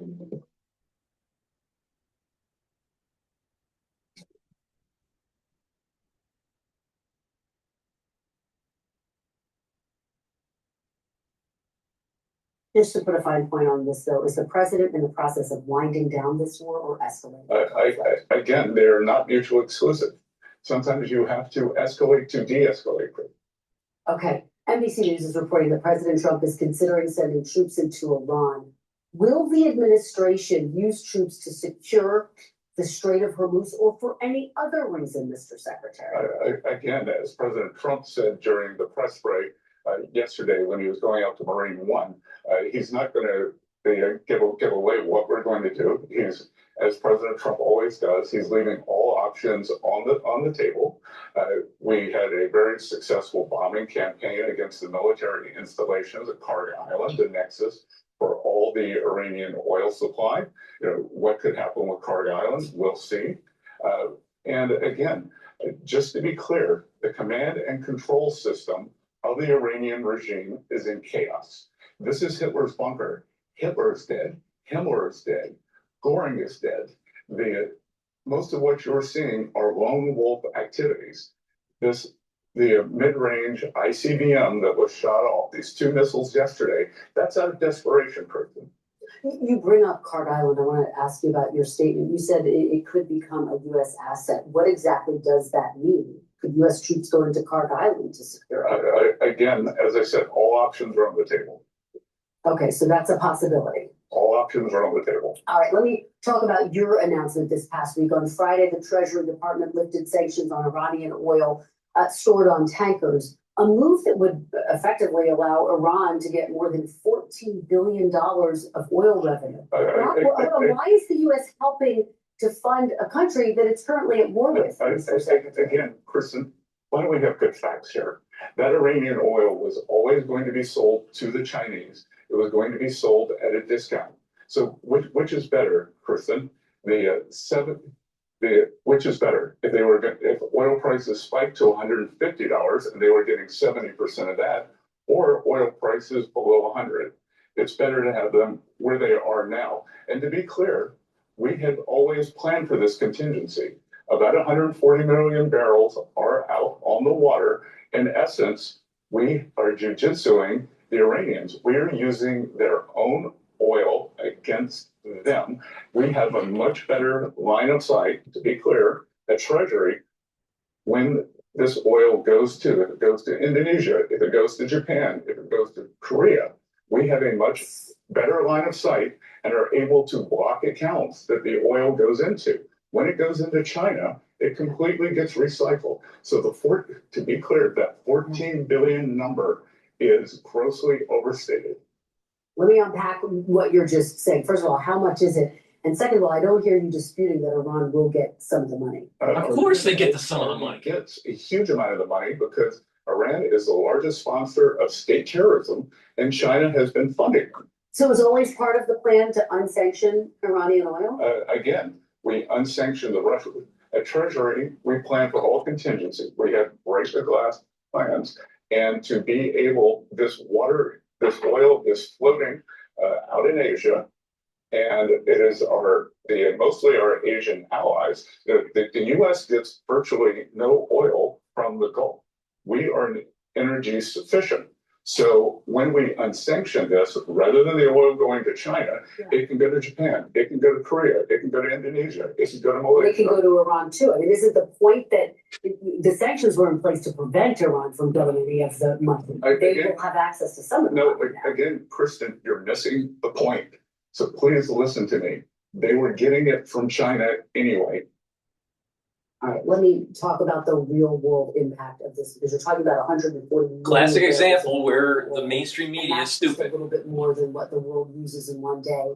How much can that really change prices here? Again, Kristen, terrible frame. Terrible frame. Well, how much can it change prices here at home? Let him talk to consumers. How much will it change prices here at home? Let me explain. 140 million barrels, about 20 million barrels a day comes out of the Gulf. About 5 million has been repurposed by the Saudis, by the UAE. So we're at a 15 deficit. About 1.5 is Iranian oil that comes out. So we are at between a 10 and 14 million deficit on a daily basis. So if you think about 140 million barrels, that's between 10 days and 2 weeks of supply. And one of the reasons the prices in the U.S. of West Texas crude are below $100, and we have not seen this massive spike as we did during the beginning of Russia-Ukraine, is because we are well supplied in the market. Whether it is the Russian oil, whether it is the Iranian oil, or it is the largest. And it's really important to pay attention to this. The delivery price at the terminal when a tanker is filling for oil for Brent is at around 120 to 150, based on reports from the oil balance this week. I think it's the name of the podcast. And so there is a discrepancy between the actual paper trading futures and the actual delivery of Brent. Brent is trading at 106 the last I looked, maybe 108. Okay, so it's been trading at that range. It typically has a $3 to $4 spread over WTI. In many days of this crisis, it was trading almost only at a 50-cent spread between Brent and WTI, which is rare. Okay, now it's a much larger spread now. It's around an $8 spread. Now, those future price, most of the futures market is traded without taking delivery. So if you open up a future contract to buy, you close it out before the end of the contract and roll into the next month contract. That's how most future traders play this. Now, some of the companies that are in the futures market also are hedging based on them taking delivery of product or selling product. All right. So there's some are just traders. Some of them are actually part of companies that actually move product, and they need to do a hedging strategy. There is a spread between Brent in the real delivery market and Brent in the trading only market. All right. Now that spread is approximately, if it's, let's just for quick purposes, Brent's trading at 110 and taking deliveries at 120 to 150, depending on the day of the crisis. You know, you could have a $20 to $40 spread on Brent from Brent future market, not cash market, versus actually delivery market. All right, so to keep that dynamic. What he's saying here is that the traders that are doing the cash market, they're not too worried about what's going on because there's a lot of oil out there. And the bottleneck is the ability to get a tanker to a terminal, get the oil, and to get it through the straight back. That's the problem. That's the problem we're having. It's not oil supply. All right. So by releasing sanctioned oil, allowing sanctioned oil to be traded, also by releasing reserves, it calms the market. So the delivery, because your delivery depends on the terminal you're going to. If you're going to the terminal that is in the Persian Gulf, the actual delivery price is going to be a hell of a lot higher than, let's say, a terminal that's outside of the Middle East to get oil. So there's a little bit of this elevated price for Brent at the terminals in the Middle East. But the futures market, that is the cash market, is somewhat stable because it's averaging out everything else. So plus you have the release of the strategic reserves, upstream product and downstream product, opening up the selling of sanctioned oil. So now there's more available oil on the market. This buys time for Trump.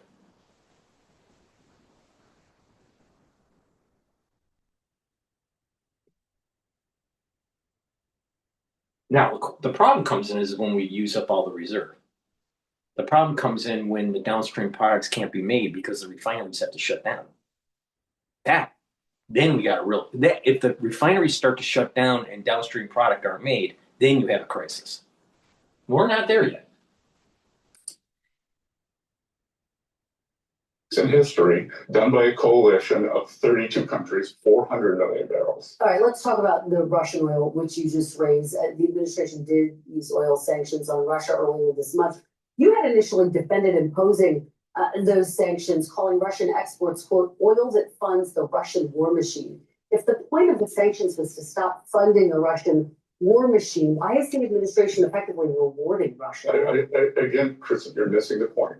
Which is better? Does Russia get more money if oil goes to 150 and they get 70% of that? That's 1 of 5. Or if oil stays below 100, so they're getting less money. Our analysis shows that the maximum extra amount that Russia could get would be $2 billion, which is 1 day of the Russian Federation's budget. But understood, but they wouldn't have gotten any of that with the sanctions in place. I don't know. But would they have gotten any of that in place? Whoever does your research, you should get rid of. She's not paying attention. If you don't release from the reserve, if you don't allow for the sanctioned oil to be traded in the open market, you're going to have higher energy prices. If you have higher energy prices, because they're trading on the black market, they're going to get a certain percentage of the higher price. This is the reason why mainstream media couldn't tell you what was going on during COVID, because they're not smart enough. They're not even smart enough to even give you the details, the nuance of how oil markets work. This is the reason why I have this channel, to tell you. And not only that, I'm telling you how to make money in this news. You can make money in it.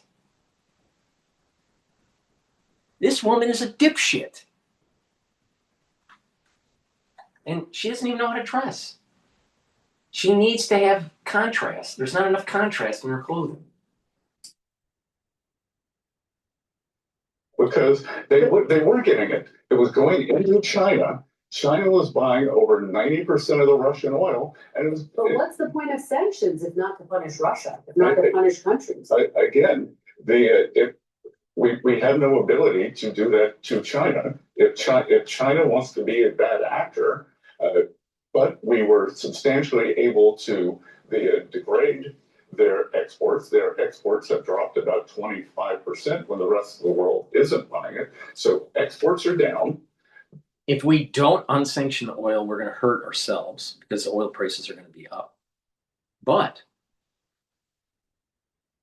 if we don't unsanction let me rephrase this. If we don't unsanction the oil, it's going to hurt us.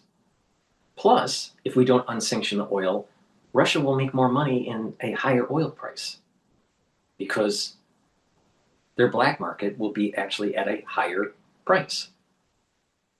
Now, once everything stabilizes, we can re-sanction. It's not a big deal.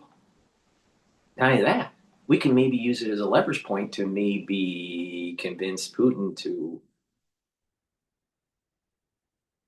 de-escalate the war in Ukraine. Or, here's a great idea. Maybe we should just piss off the Europeans and just say, Russia, we're going to put you back into the G8 and we're just going to freeze whatever is going on in Ukraine. Whoever has whatever territory is yours, and whoever has, whatever Ukraine has is theirs, and that's it. The end of the war, and that's it. Done. And piss off the Europeans. That's another. Our alignment with Russia against China is far more important than our alignment with the Europeans on Ukraine.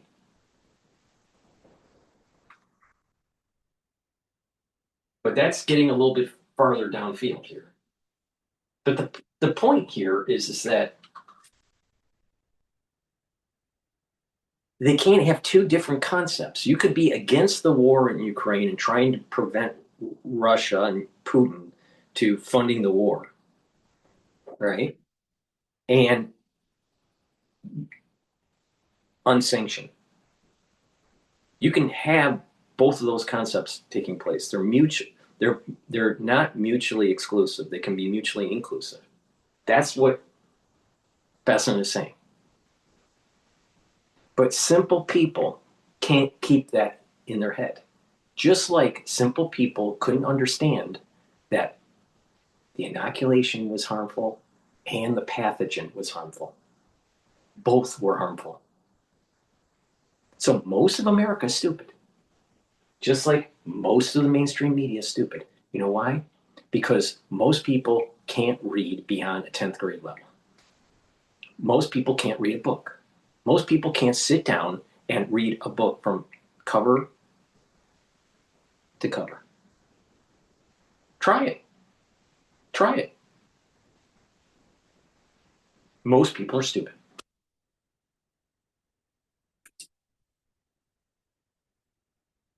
There was a lifeline into China. Now we've opened up that to everyone else. Okay, just to be clear though, you did defend imposing those sanctions in the first place. Let me ask. Just to be clear, it is a maximum of $2 billion. So let's have good framing on this. Okay, let's talk about the overall cost of this war. The administration's asking Congress poised to an additional $200 billion in additional funding for this war. Some Republicans who could cast key votes on this are expressing hesitation or outright opposition. Take a listen to them, and then I want to get your reaction on the other side. Flavored releases immediately and blocks acid that causes heartburn for 24 hours. Feel the difference. Build on-brand assets in no time with Canva's AI-powered design generator. Simply type an idea and watch it appear. Are there any initial red flags for you? No, man, it's a lot of money. I'll go through it. Do they need it? I am a no. I've already told leadership I am a no on any war supplementals. I am so tired of spending money elsewhere.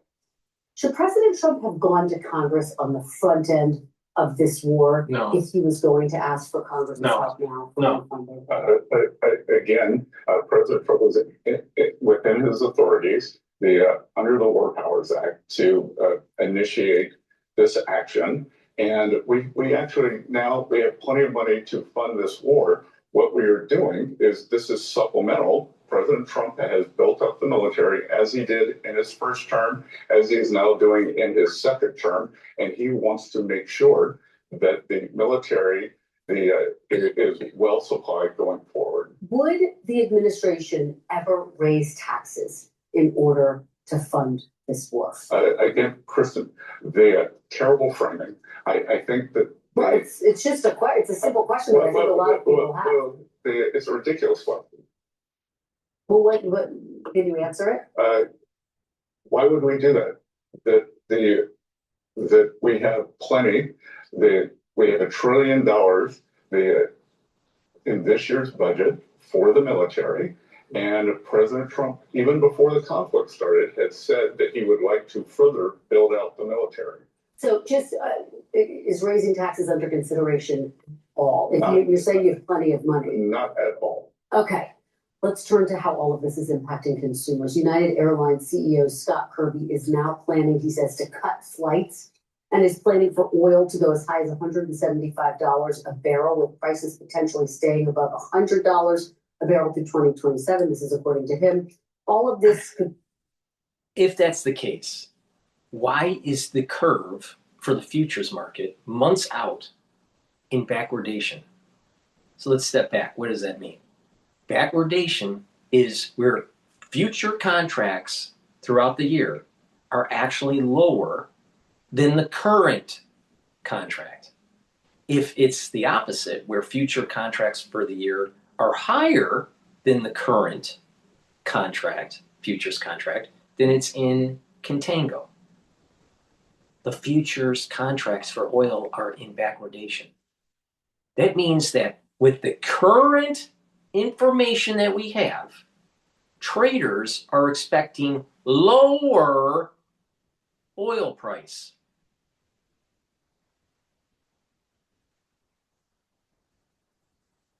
Now, something would have to change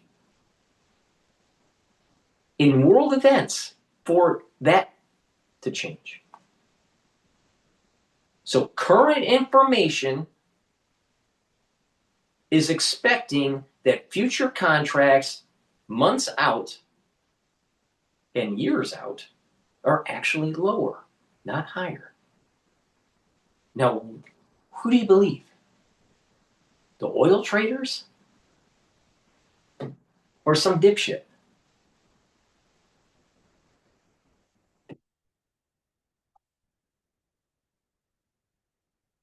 Something really bad would have to happen in the Middle East for that to happen. Now, it could. Bad events could happen. But with current information, oil is supposed to go down, not up, in the next quarter or the next 6 months.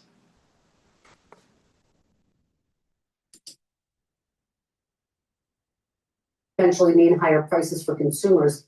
What do you say to Americans who feel they were promised lower costs and now they're getting the opposite? I think the American people understand that in any 50, I'm not going to put a time on it, but let's just pick 50 days of temporary elevated prices. Prices will come off on the other side, or 50 years of not having an Iranian regime with a nuclear weapon. The American people, they are beginning to understand, thanks to President Trump, that there is no. See, the problem with the mainstream media framing is that, well, you might have to have some short-term pain. Well, that was the problem that we've had for the last 47 years. Everyone was afraid to actually get the job done. Everyone was afraid, well, that might increase prices for oil. And the problem that we had in the 70s and the 80s, we didn't have energy dominance. Now we have energy dominance.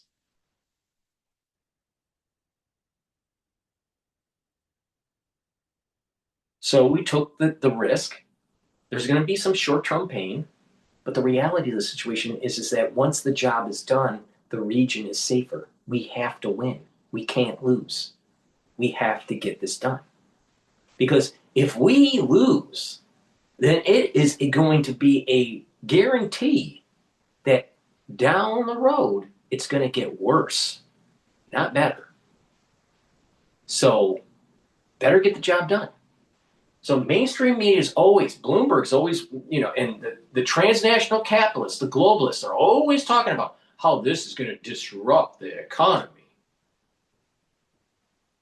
Well, if you are so cared about the economy so much, why do you keep on asking for the Federal Reserve to keep on lowering rates? They keep on manipulating the currency. If you really care about the economy, why did you ship your jobs overseas and destroy the manufacturing base in the United States? They don't care about the economy. All they care about is the paper belt. And the paper belt pushes paper. Don't make anything. And there's the big problem. There's the big problem. Think about how many people that are podcasters now. Now ask how many of those people actually made something or make something currently. So look at their life. Look at their experience. Did they make something in their life? Did they design something? Did they a tangible product? Or are they just a person that's just pontificating? And I'm willing to bet 80% of the podcasters out there never was an engineer, never was a designer, never created something. Maybe only 20%. 80% just talk. They're paper pushers. They're part of the paper belt. There's the problem. There's the problem. We have a society that is not short term. We'll only focus on short term. And it's not focused on solving problems.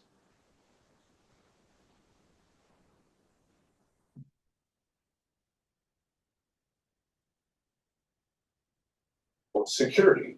I heard you say 50 days. Are you saying that prices could start to come down? What's the time? I was just picking a point. I don't know whether it's going to be 30 days. I don't know whether it's going to be 50 days. I don't know whether it's going to be 100 days. But to have 50 years, peace in the Middle East, and know that the Iranian regime is defanged, because, Chris, what we had before was the illusion of security.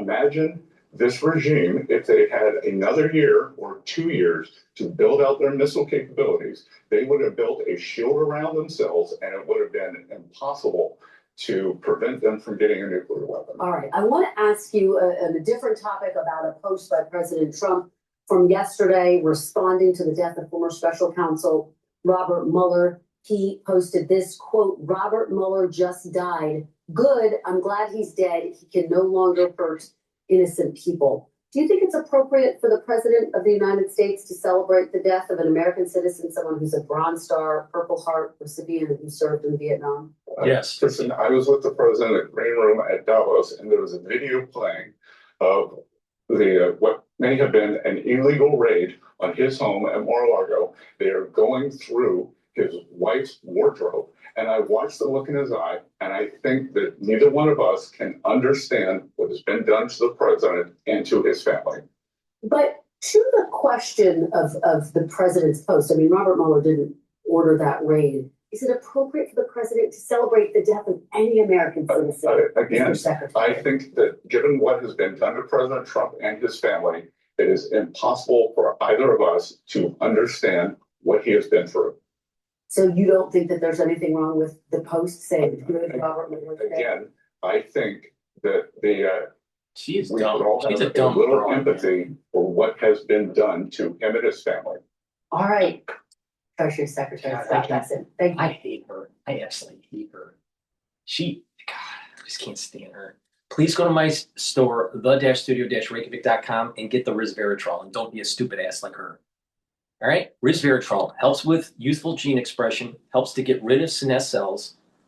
You're going to slow down the aging process. This helps with the skin basal layer, which is super important. This is the reason why you look younger when you take resveratrol. And resveratrol will soak up free radicals, help with the health of the mitochondria. Super important. This stacks really well with C60. Myotrol helps with building muscle and maintaining muscle, reduce the atrophy. Big part of aging is losing muscle mass. Myotrol is going to help you to build muscle. It helps with the gene expression to build muscle. It has polyphenols, flavonoids, and lignans to help with the gene expression. This will also help the health of the mitochondria, so you have the ATP to maintain the muscle. Do some resistance training. Take the Myotrol. This is really important to take if you're 40 years of age or older, male or female. Building muscle mass is super important to slow down the aging process. And omega-3, we all need to take care of our cardiovascular health. Get the omega-3, take it every day. This will bring down systemic inflammation and help you to control your lipid profile. It helps to bring down LDL levels and it helps to increase your HDL levels. And that way, you're reducing plaque formation. Really important. Take omega-3 every day. Please go to my store, the-studio-reykjavik.com. The link is in the description of this video and all my videos. Make sure you use discount 5. And don't be a stupid broad from Meet the Press. All right, I want to take a look at, there was this clip from National Review right here. Trump tricked, question mark.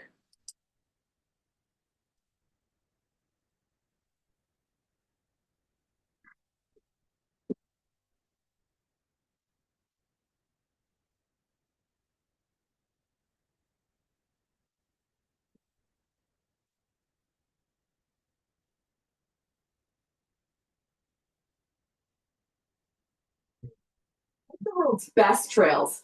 TruckTravel.com.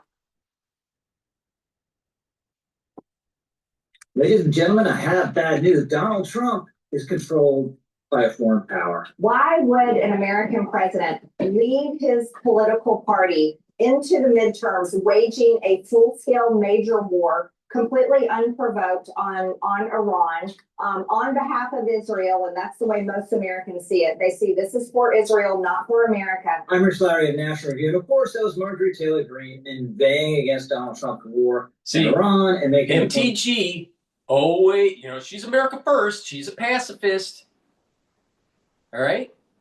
She doesn't want to go into the war and fix the fucking problem. She'd rather have another 47 years of tyranny in the Middle East.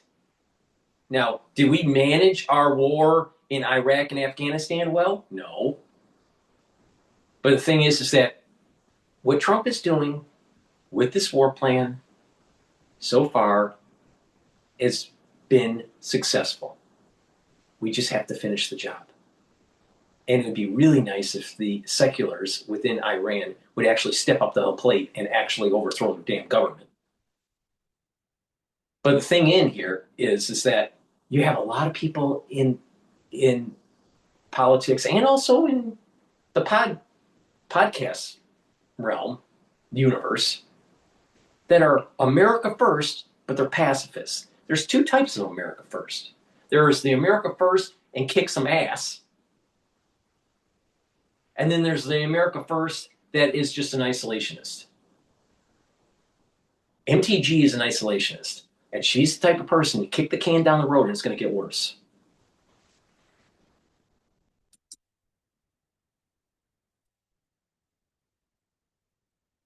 Really a war for Israel. And I think this is a point worth dwelling on for two reasons. One, this is the main contention that the isolationist right makes about the Iran war. We heard it just the other day from Joe Kent. He had that splashy resignation as director of the National Counterterrorism Center, resigning in opposition to the Iran war. And he made this point in his resignation letter. I want to come back to that in a minute.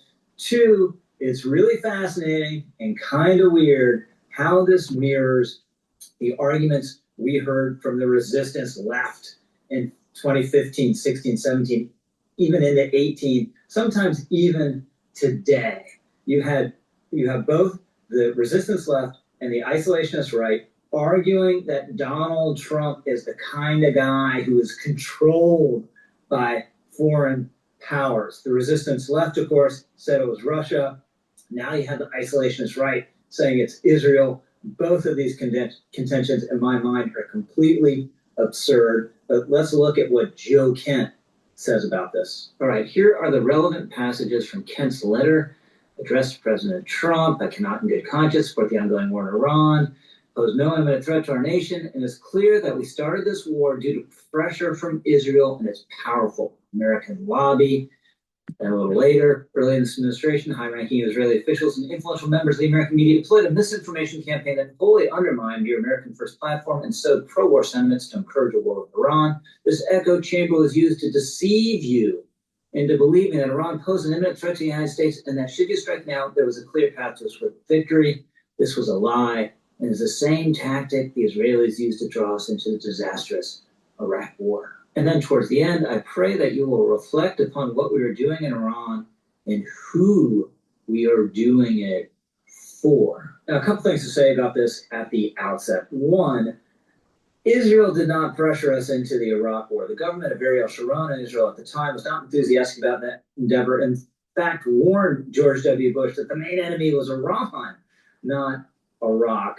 Two, I didn't read this passage. It's tragic. It's heartrending. Our hearts should go out to Joe Kent, but his wife was killed in Syria in 2019. She was a Navy cryptographer, and he blames this on Israel somehow. Somehow says Israel fomented that war when she died in an ISIS suicide attack. Israel had nothing to do with the creation of ISIS. ISIS hates Israel and the Jews, but its main enemy is the United States of America. So to blame Israel for this attack makes no sense whatsoever. Then there's the main body of argument here, which we should be clear. Not at the end of the day, anti-Israel so much is anti-Donald J. Trump.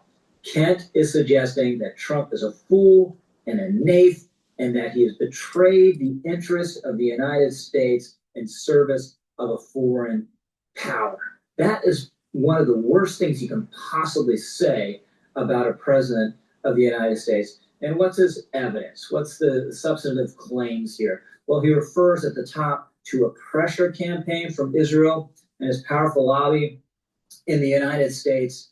And let's think about this. Is Donald Trump the kind of guy who succumbs easily to pressure campaigns? Since his rise to prominence in 2015, have we seen him blink once at all these intense controversies that he's caused and swirled around him? No. So the idea that he's just this weak reed that's blown over by Israel is... He engages chaos. I mean, Trump is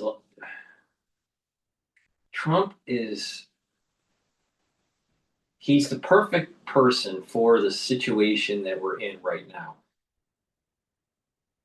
We need people to be forceful with our enemies. Now, there are times where he chickens out. The taco trade is, one classic example with the tariffs. We need to see this through. But I don't think he's easily controlled.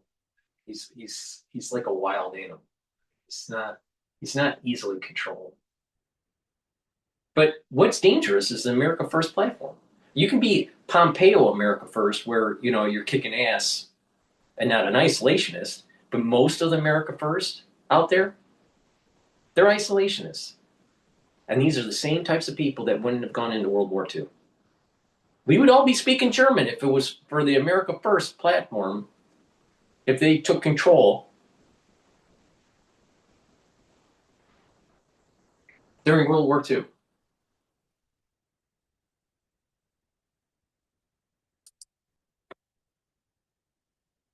Crazy. And then Kent refers to this misinformation campaign that's whipped up in the media, creating pro-war sentiment. What is he talking about? This wasn't a war when Trump started it 2 or 3 weeks ago that had massive public support. He wasn't pushed into it by the media. He wasn't pushed into it by popular opinion. A lot of polling shows the war is unpopular. So the idea that Israel and the Jews and their supporters whipped up this frenzy that Trump couldn't withstand because, again, he's such a weak reed, that makes no sense either. So where is Trump fundamentally on this issue? He has always said Iran can't have a nuclear weapon. In this, he is in a bipartisan tradition of U.S. presence. Every recent president has said this. Even the weakest and most apologetic presidents like Barack Obama have said it. Even Joe Biden said it. What makes Trump different than his predecessors is that he's more serious about this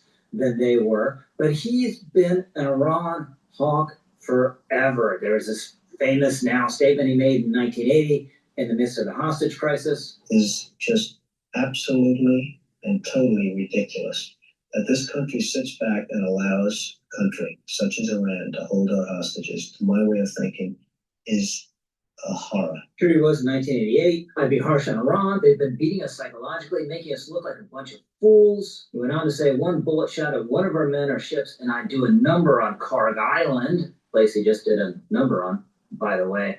I'd go in and take it. 2011, he said, I would never take the military card off the table, and it's possible that it will have to be used because Iran cannot have nuclear weapons. The next year, he says, the U.S. could, quote, blow them away to the Stone Age.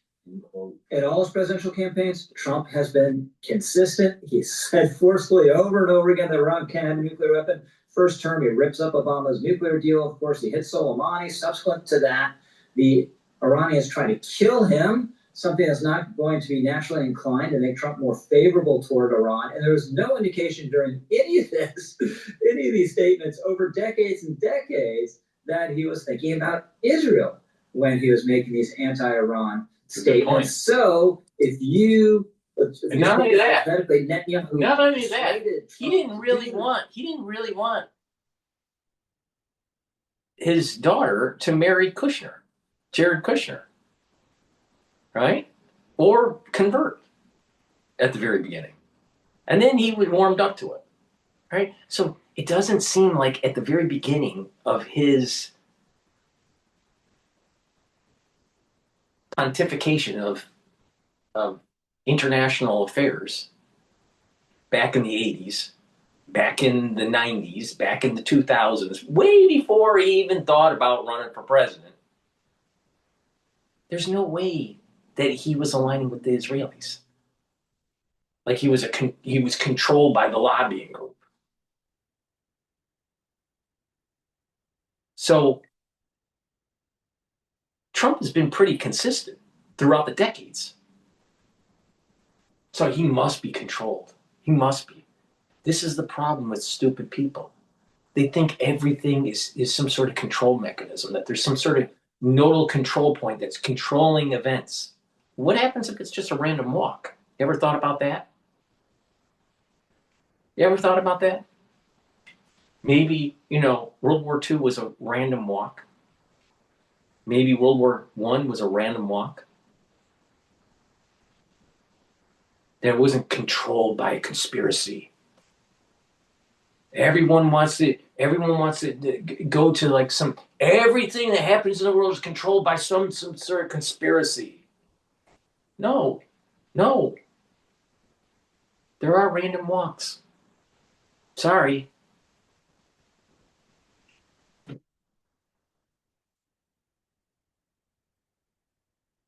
He was persuading him to do something that he was naturally inclined to do anyway, right? Consider Winston Churchill for a minute. Visit GovX.com. Join a community of patriots and pros. You've earned it. GovX. Savings for those who serve.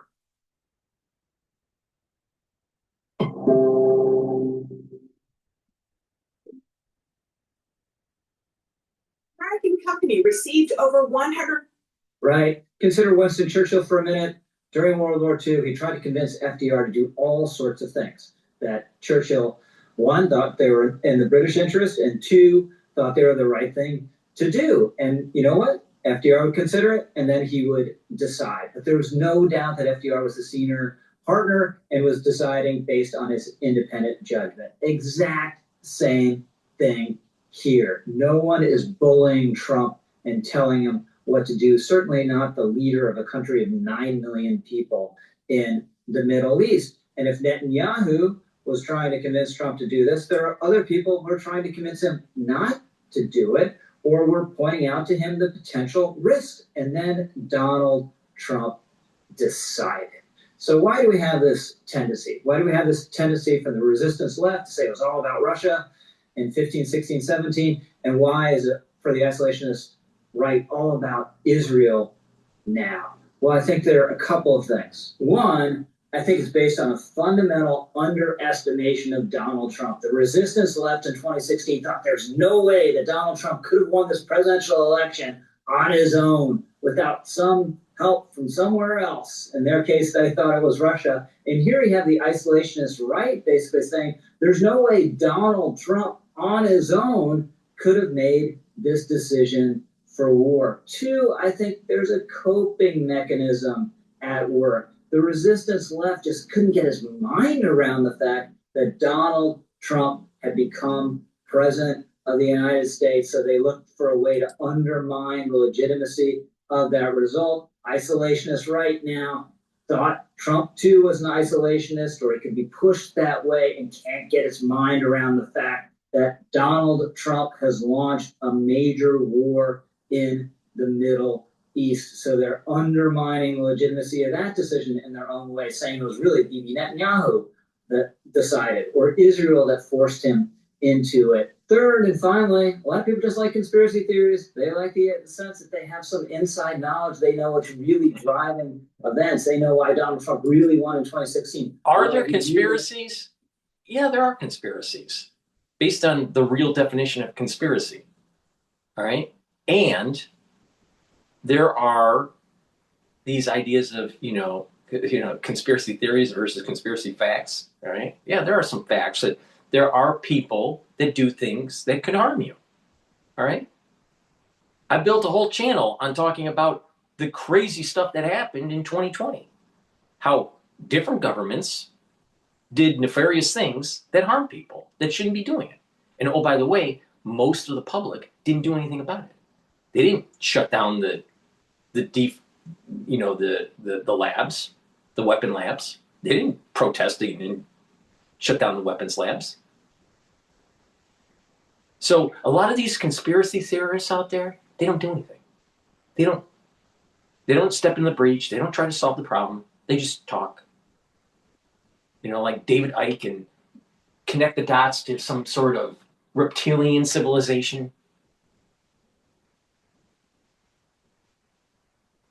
Most conspiracy theorists,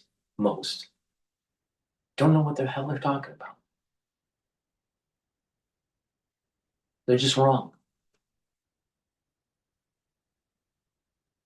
But now, because of the internet and because of podcasts, people like Tucker and, you know, others, they feed on that. They build a whole channel on the conspiracy theory and the, you know, the America First movement. And, well, Charlie Kirk was assassinated, but it must have been the Israelis. Where's the proof? Where's the proof? Must have been the Israelis that did it.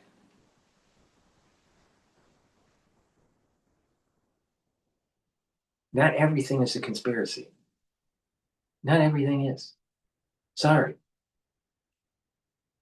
So if someone's always connecting the dots of every single world event or every single major event that's taking place and it's a big conspiracy, maybe they're full of shit.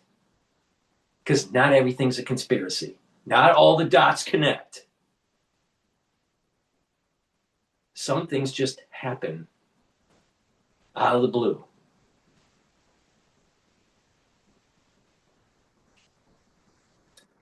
The America First platform, in its purest form of being isolationist, is going to harm the United States, not make it stronger. What's the point of building up a Navy? What's the point of building up our military if we're never going to use it? America First actually will allow for the first island chain to be controlled by China. That's America First. America First is saying, don't get involved with the Middle East, but let Iran get a nuclear weapon. That's America First. America First is saying, we're only going to focus on domestic issues, and we're not going to pay attention on international issues. That's America First.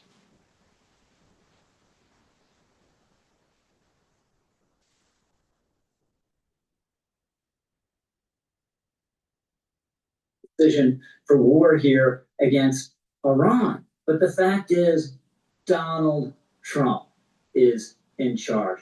Donald Trump is the decider. It's not more complicated than that. There's no shadowy foreign force that is responsible for what he says and what he did. When you're solving problems, try to get to the most probable solution. It doesn't need to be convoluted. And you try to chip away at all of the extraneous, and you can get down to the core of the cause. But the problem is a lot of conspiracy theorists, they have all of these connections and networks of nodes of communication and all these intermoving, interlocking events that lead to the event. What's the root cause? Get down to simplicity. And when people just keep on every single thing on their channel is about a conspiracy, then there's something wrong there. Because not everything is a conspiracy.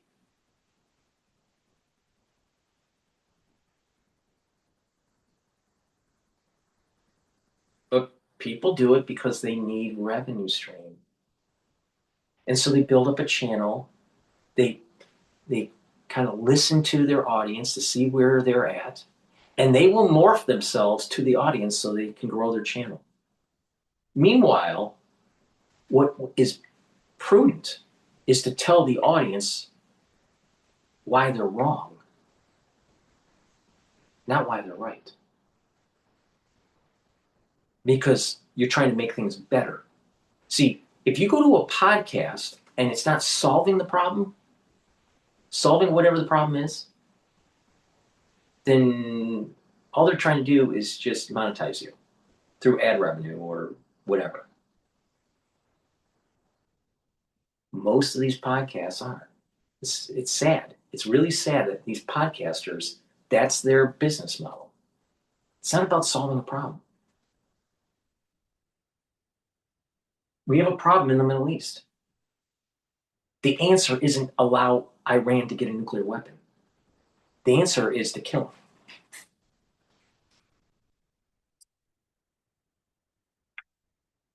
Does. So Donald Trump is in charge, like it or not, and please spare us your absurd conspiracy theories, whether they are emanating from the resistance left or the fevered isolationist right under Lowry. Over and out. All right. Now what I want to do is Can you I want to also play Jewish people?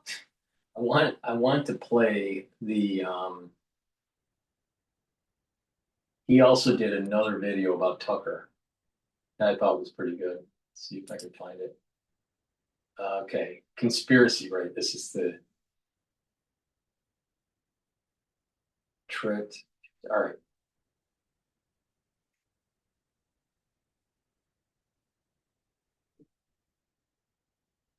But before we do that, let me just plug this product here.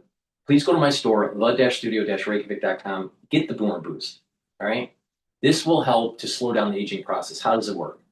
It has 68 nutrients that allow you to bring down inflammation, help to improve your immune system and your cardiovascular system and your endocrine system, help with brain function, soak up free radicals, help you to control your blood glucose levels, help you to build musculature, have a steady burn of energy throughout the whole day, no crashing, no spiking of energy. And you take this regularly, and you are going to slow down the aging process and get healthy. Now, you stack this with other supplements and eat properly, get proper rest, do cardio and some resistance training, some stretching and balancing exercises, learn new things, be active, have some spirituality or mindfulness. When you do these things on a regular basis, you're going to slow down the aging process. Now, I'm giving you a solution. This show is to give you a solution. Not to say there's some huge conspiracy like Tucker does. There are many people in the United States that have cardiovascular problems.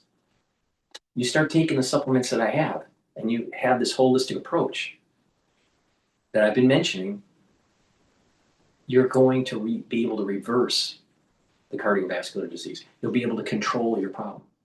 If you have diabetes, if you've been listening to me, you need to control your blood glucose levels. If you build some muscle, watch what you eat, and take the proper supplementation, you're going to be able to control it. What about atrophy? I told you how to solve that problem too.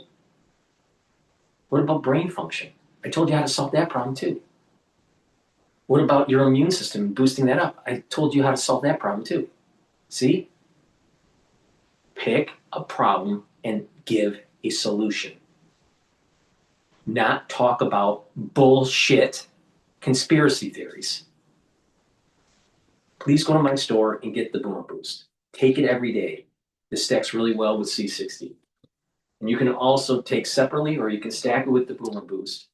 You get added benefit, but the heirloom barley will help to detoxify your body, bring down inflammation, and soak up free radicals through superoxide dismutase. This will help with your immune system, your endocrine system, brain function, musculature, help you to control A1C levels.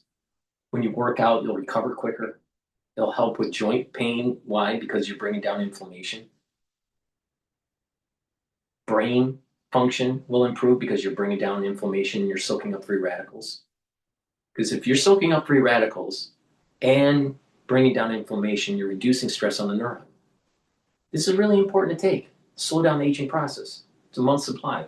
You get added benefit when you stack it together. And you couple it with the holistic approach that I mentioned. Proper diet and exercise, proper sleep, learn new things, be active, filter your water.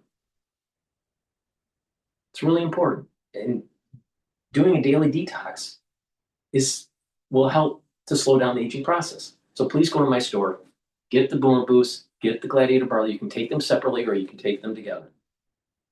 Make sure you go to my store, the-studio-reykjavik.com. All right, let's listen to this crazy conspiracy.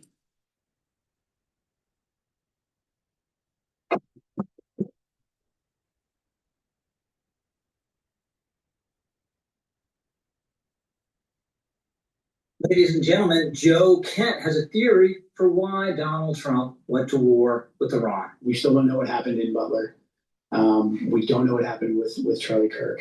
And by no means am I saying, like, you know, the Israelis did this or any of that, but I'm saying there's a lot of unanswered questions there. And there is enough data to at least say that there's a good chance that President Trump feels like he is under threat. I'm Rich Lowry of National Review, and of course there's been a lot of poisonous nonsense out there about the assassination of Charlie Kirk, largely, although not entirely driven by Candace Owens. And here we have Joe Kent, who as of just a few days ago was a high-ranking intelligence official in the United States government, indulging the same toxic sludge. And why? Because he had a policy disagreement with the President of the United States.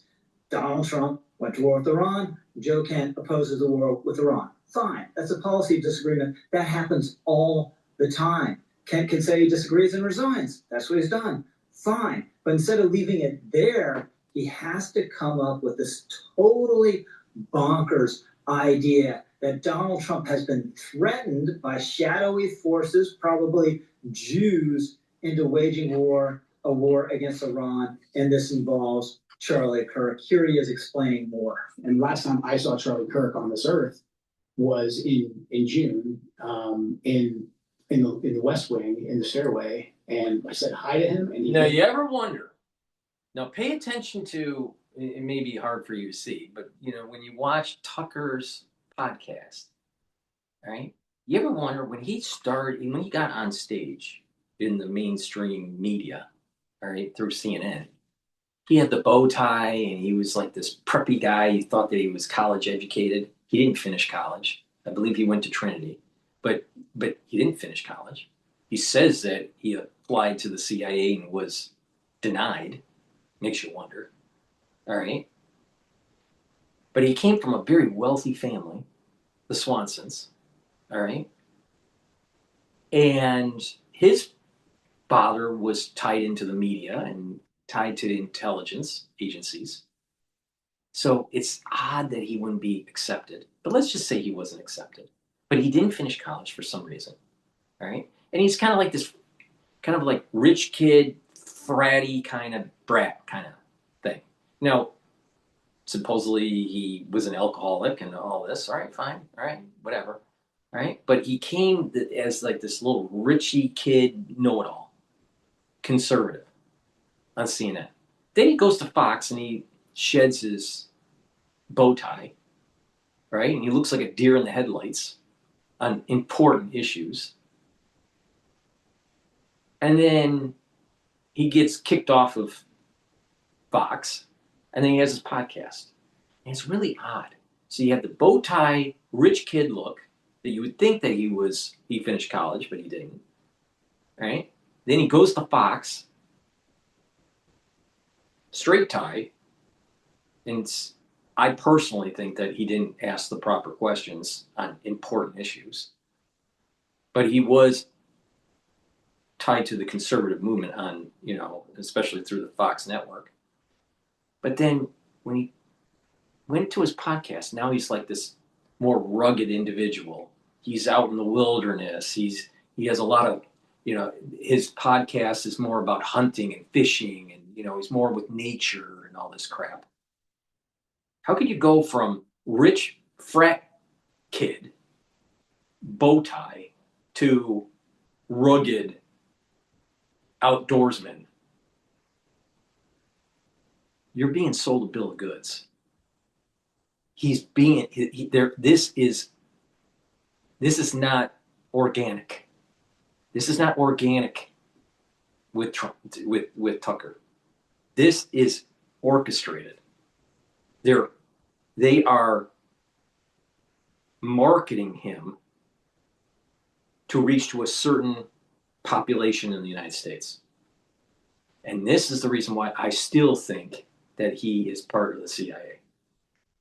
Now, that sounds conspiratorial, right? And I was saying, not all dots connect.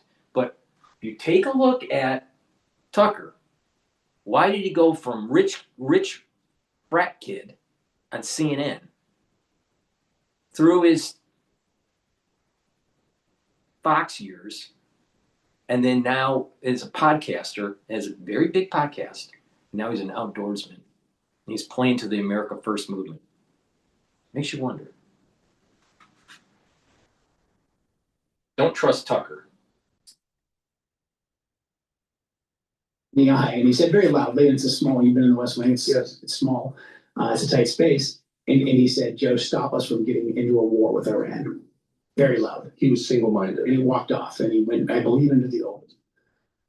So when one of President Trump's closest advisors, who is vocally advocating for us to not go to war with Iran, and for us to rethink at least our relationship with the Israelis, and then he's suddenly publicly assassinated, and we're not allowed to ask any questions about that.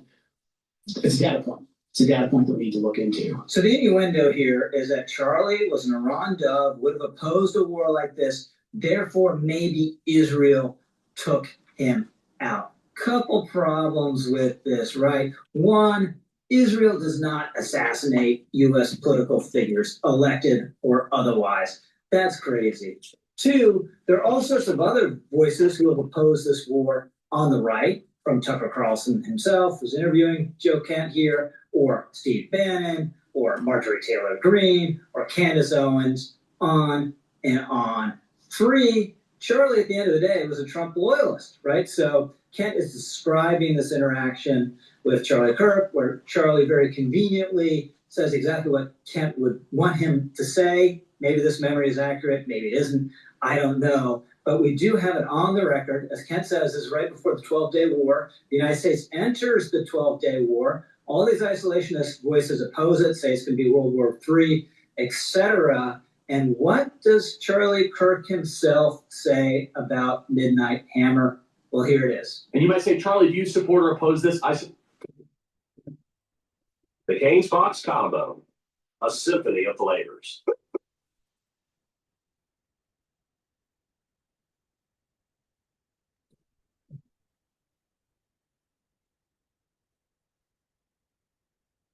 And you might say, Charlie, do you support or oppose this? I support President Trump. That's my answer.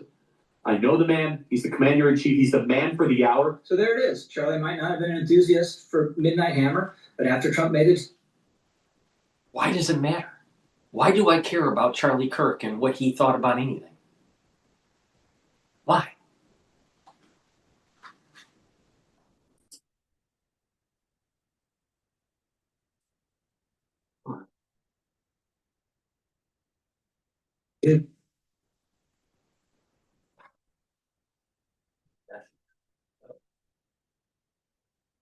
He supported it. Very likely, we don't know. We all wish Charlie were here so he wouldn't have to guess, but very likely, with Donald Trump gambling his presidency on the biggest foreign policy move he's ever made as president of the United States, Charlie would support him. He liked Trump. He trusted Trump. He was loyal to Trump. Now, at the end of the clip we just heard prior to Charlie Kirk, Kent was saying that you can't ask questions about the Charlie Kirk assassination. He and Tucker went on about this for quite a long time. Here's a snippet of that. We've been told that this individual, Robinson, is a lone gunman, and maybe he is. But the investigation that I was a part of, the National Counterterrorism Center was a part of, we were stopped from continuing to investigate. And the FBI will say that they stopped that because they wanted to turn everything over to the Utah state authorities. Everything's going to trial. It's very, very sensitive. But there was still a lot for us to look into that I can't really get into. But there was still linkage for us to investigate that we needed to run down. So Kent portrays this as something really sinister, that he wasn't able to continue looking into the Charlie Kirk assassination, but that there was a dispute over this, and the FBI was upset at what he was doing, and the FBI locked him out is a matter of public record. This was reported by the New York Times at the time of the dispute. Piece was headlined, "Officials' Access to FBI Files in Charlie Kirk Case Drew Pushback." It began, "The head of the National Counterterrorism Center examined FBI files in the last several weeks to investigate whether the man charged with assassinating Charlie Kirk had support from someone else, a foreign power, or another entity, according to multiple people with knowledge of the matter. The inquiry by Joe Kent, the director of the Counterterrorism Center, alarmed Kash Patel, the director of the FBI. Mr. Patel and other senior officials believe Mr. Kent was overstepping, treading on FBI responsibilities, and potentially interfering with the investigation and the prosecution of the suspect, Tyler Robinson." Now, I don't know whether the FBI was correct or not, but those sound like legitimate concerns. Then the New York Times goes on to say this: "Mr. Patel was troubled that Mr. Kent had gone through FBI material related to the case. According to people knowledgeable in the matter, Mr. Kent's efforts were a topic at a White House meeting that included Mr. Patel, Mr. Kent, and his direct superior, Tulsi Gabbard, top Justice Department officials, Vice President J.D. Vance, and the White House Chief of Staff, Susie Wiles, were also there, according to several of the people who spoke to the New York Times." Now, I wanted to include that snippet because if there's a sinister conspiracy here, it's really important to realize how far and how high it goes. Kash Patel, the director of the FBI, must be at the center of it because he was asking Joe Kent not to continue doing what he was doing, but also J.D. Vance, I guess, in on it, Susie Wiles in on it. Certainly, the officials in Utah who are investigating and prosecuting this case, they have to be in on it. So all these people, including in the administration, who loved and adored Charlie Kirk and recognized his importance to their movement, apparently just didn't care that there was a foreign conspiracy to assassinate him, just didn't want to know. How plausible is that? And it's worth relating just really quickly. We don't have to go into this again in detail, but this is an open and shut case against Tyler Robinson, who had a motive. He was dating a trans guy. He said he hated Charlie Kirk. We had the video of him on the campus, including running away with a rifle in his pants. His DNA is on the trigger, on bullet casings, on a towel. We have the text exchange with his roommate where he confesses. He apparently confessed to his mother and his father and a family friend. His parents would be very vested in his proving his innocence. If they thought he was innocent, they didn't. They turned him in. And for all the talk from Kent that we can't ask questions about this case, there's been nothing but asking cases, very often by irrational people, but asking questions, about this case. And what shred of evidence have we gotten that it was some dark conspiracy carried out by Israel or some foreign power? None. But Kent builds fancy upon fancy. But the investigation was stopped because they thought that they got the man. All right. Could there be some sort of connection to outside forces? Maybe. We'll never know. But the thing is that this is the problem with the conspiracy theorist. Is just that they'll always say that if we just spend a little bit more time, maybe we'd find it. Because all dots have to connect. All of them. All dots have to connect. No, not all dots connect. Sorry, they don't. But why does it matter? Why does it matter? I don't think that there was much of a fracturing that was going on where he was going to be, he would have been taken out by some sort of foreign nation. I don't think Charlie Kirk rose up to that level. I just think that there is a lot of craziness domestically that is happening. There's a lot of infighting. There's a lot of hate on both sides of the aisle, on the Republican side and on the Democratic side. So our politics are just so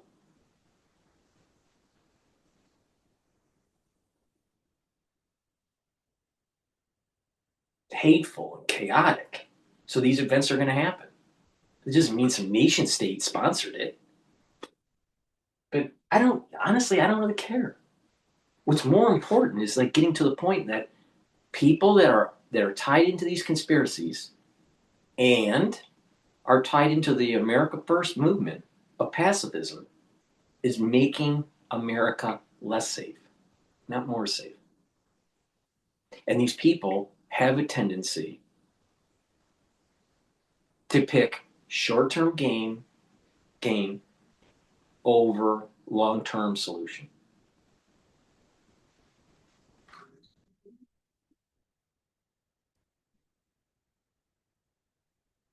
Hey, that Donald Trump was effectively forced into the war with Iran. Here's more. I think President Trump has a gift for interpreting large sets of data. Yes. And making very, very key strategic decisions. And so when the president sees that he's got issues with his own security detail, when he sees what happened in Butler with the other assassination attempts, when he sees what happened with Charlie, I think it's reasonable to believe that somewhere in his head he thinks that, like, maybe I don't have a choice. Maybe they could harm me or they could harm my family. And if they can't keep me safe, I believe the president deeply cares. I believe he's very courageous. I think if it was just a matter of he worried about his own physical safety, I don't think he cares. We saw that in Butler. But he does love his family. All right, here we He's go. got a big family. Look at that. And so somewhere in his head, if they can't keep me safe, what about my family?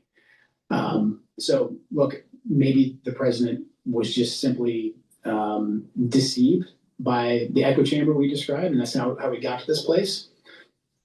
But it's also, there's a potential that there's an element of coercion, intimidation, whatever words you want to use there, that is also influencing his decision making. Again, there's no evidence for this whatsoever. And this guy was an intelligence official.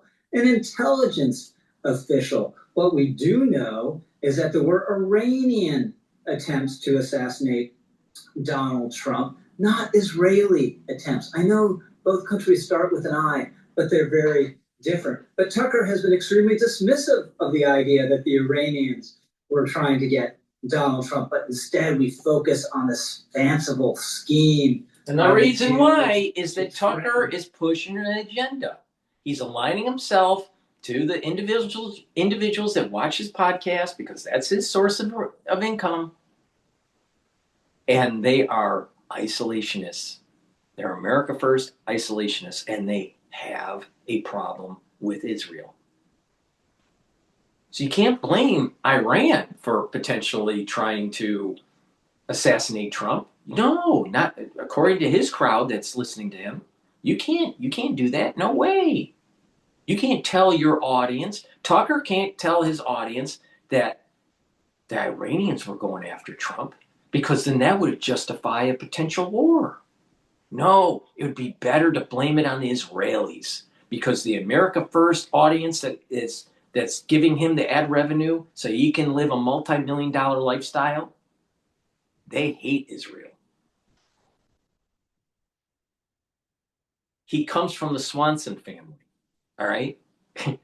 And he's fleecing America First audience for ad revenue.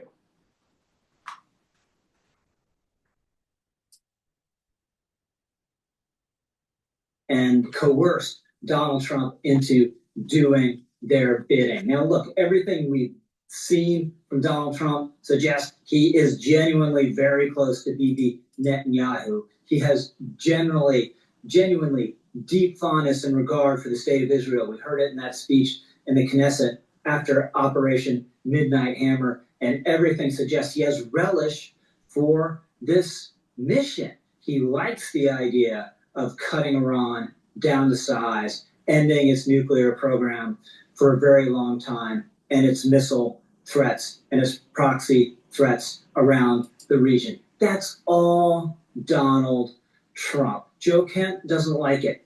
Fine. But please don't make up these fanciful theories implicating Israel and the Jews. Tucker and Kent just can't stand that Donald Trump isn't with them on this. So the response is to shovel out shovelful after shovelful of BS that should be insulting to the intelligence of anyone subjected to it. I'm Rich Lowry, over and out.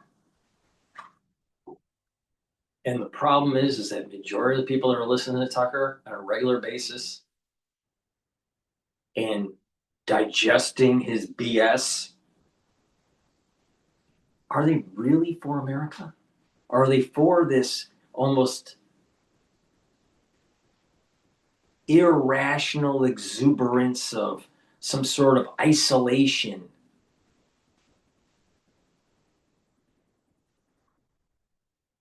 I'll tell you, the America First movement that's isolationist is a danger to America. America First, like Pompeo America First, that's something else. But MTG America First, wrong. Please go to my store, the-studio-reykjavik.com, and get C60. C60, you can get it in MCT coconut oil, avocado oil, and extra virgin olive oil. C60 is a very potent antioxidant. You take a teaspoon a day, every day, preferably on an empty stomach, for best absorption. You can get it in a 2 ounce, a 4 ounce, or an 8 ounce configuration. This will slow down the aging process, help to boost up your immune system, help with your endocrine system, help with your brain function, help with your cardiovascular health. Your tissues and your organ systems will perform better. Why? Because it's bringing down stress, bringing down inflammation, soaking up free radicals. The mitochondria in your cells are going to improve. You're going to have more ATP, you're going to have more energy. At the vascular level, you're soaking up free radicals, so you're not getting oxidized LDL, so you're reducing plaque formation. At the neuron level, less stress in the neuron, less free radicals, the neuron will perform better. If the neuron has too much stress, it's going to start to recede. You're going to have less dendritic connections. By having healthier neurons, by taking C60, you're going to have better dendritic connections. You're going to be able to think faster. You're going to have better memory. You're going to have less misfolded proteins because the neurons are healthier. It's really important to take, and C60 helps the basal layer of your skin. By taking this regularly, a teaspoon a day, every day, you're going to also improve your skin. So please go to my store, the-studio-reykjavik.com, and get the C60. And lastly, collagen. Collagen will help to remodel your joints, either because of a sports injury or because of arthritis. Collagen works by helping to recruit and use collagen type 2 to build the cartilage, help to use ACAN to help with the cushioning of the joint. It also helps to recruit glucosamine to model the cartilage and chondroitin to cushion the joint. Collagen also blocks certain types of enzymes that degrade your joint. Those enzymes that it blocks are MMP3 and MMP13.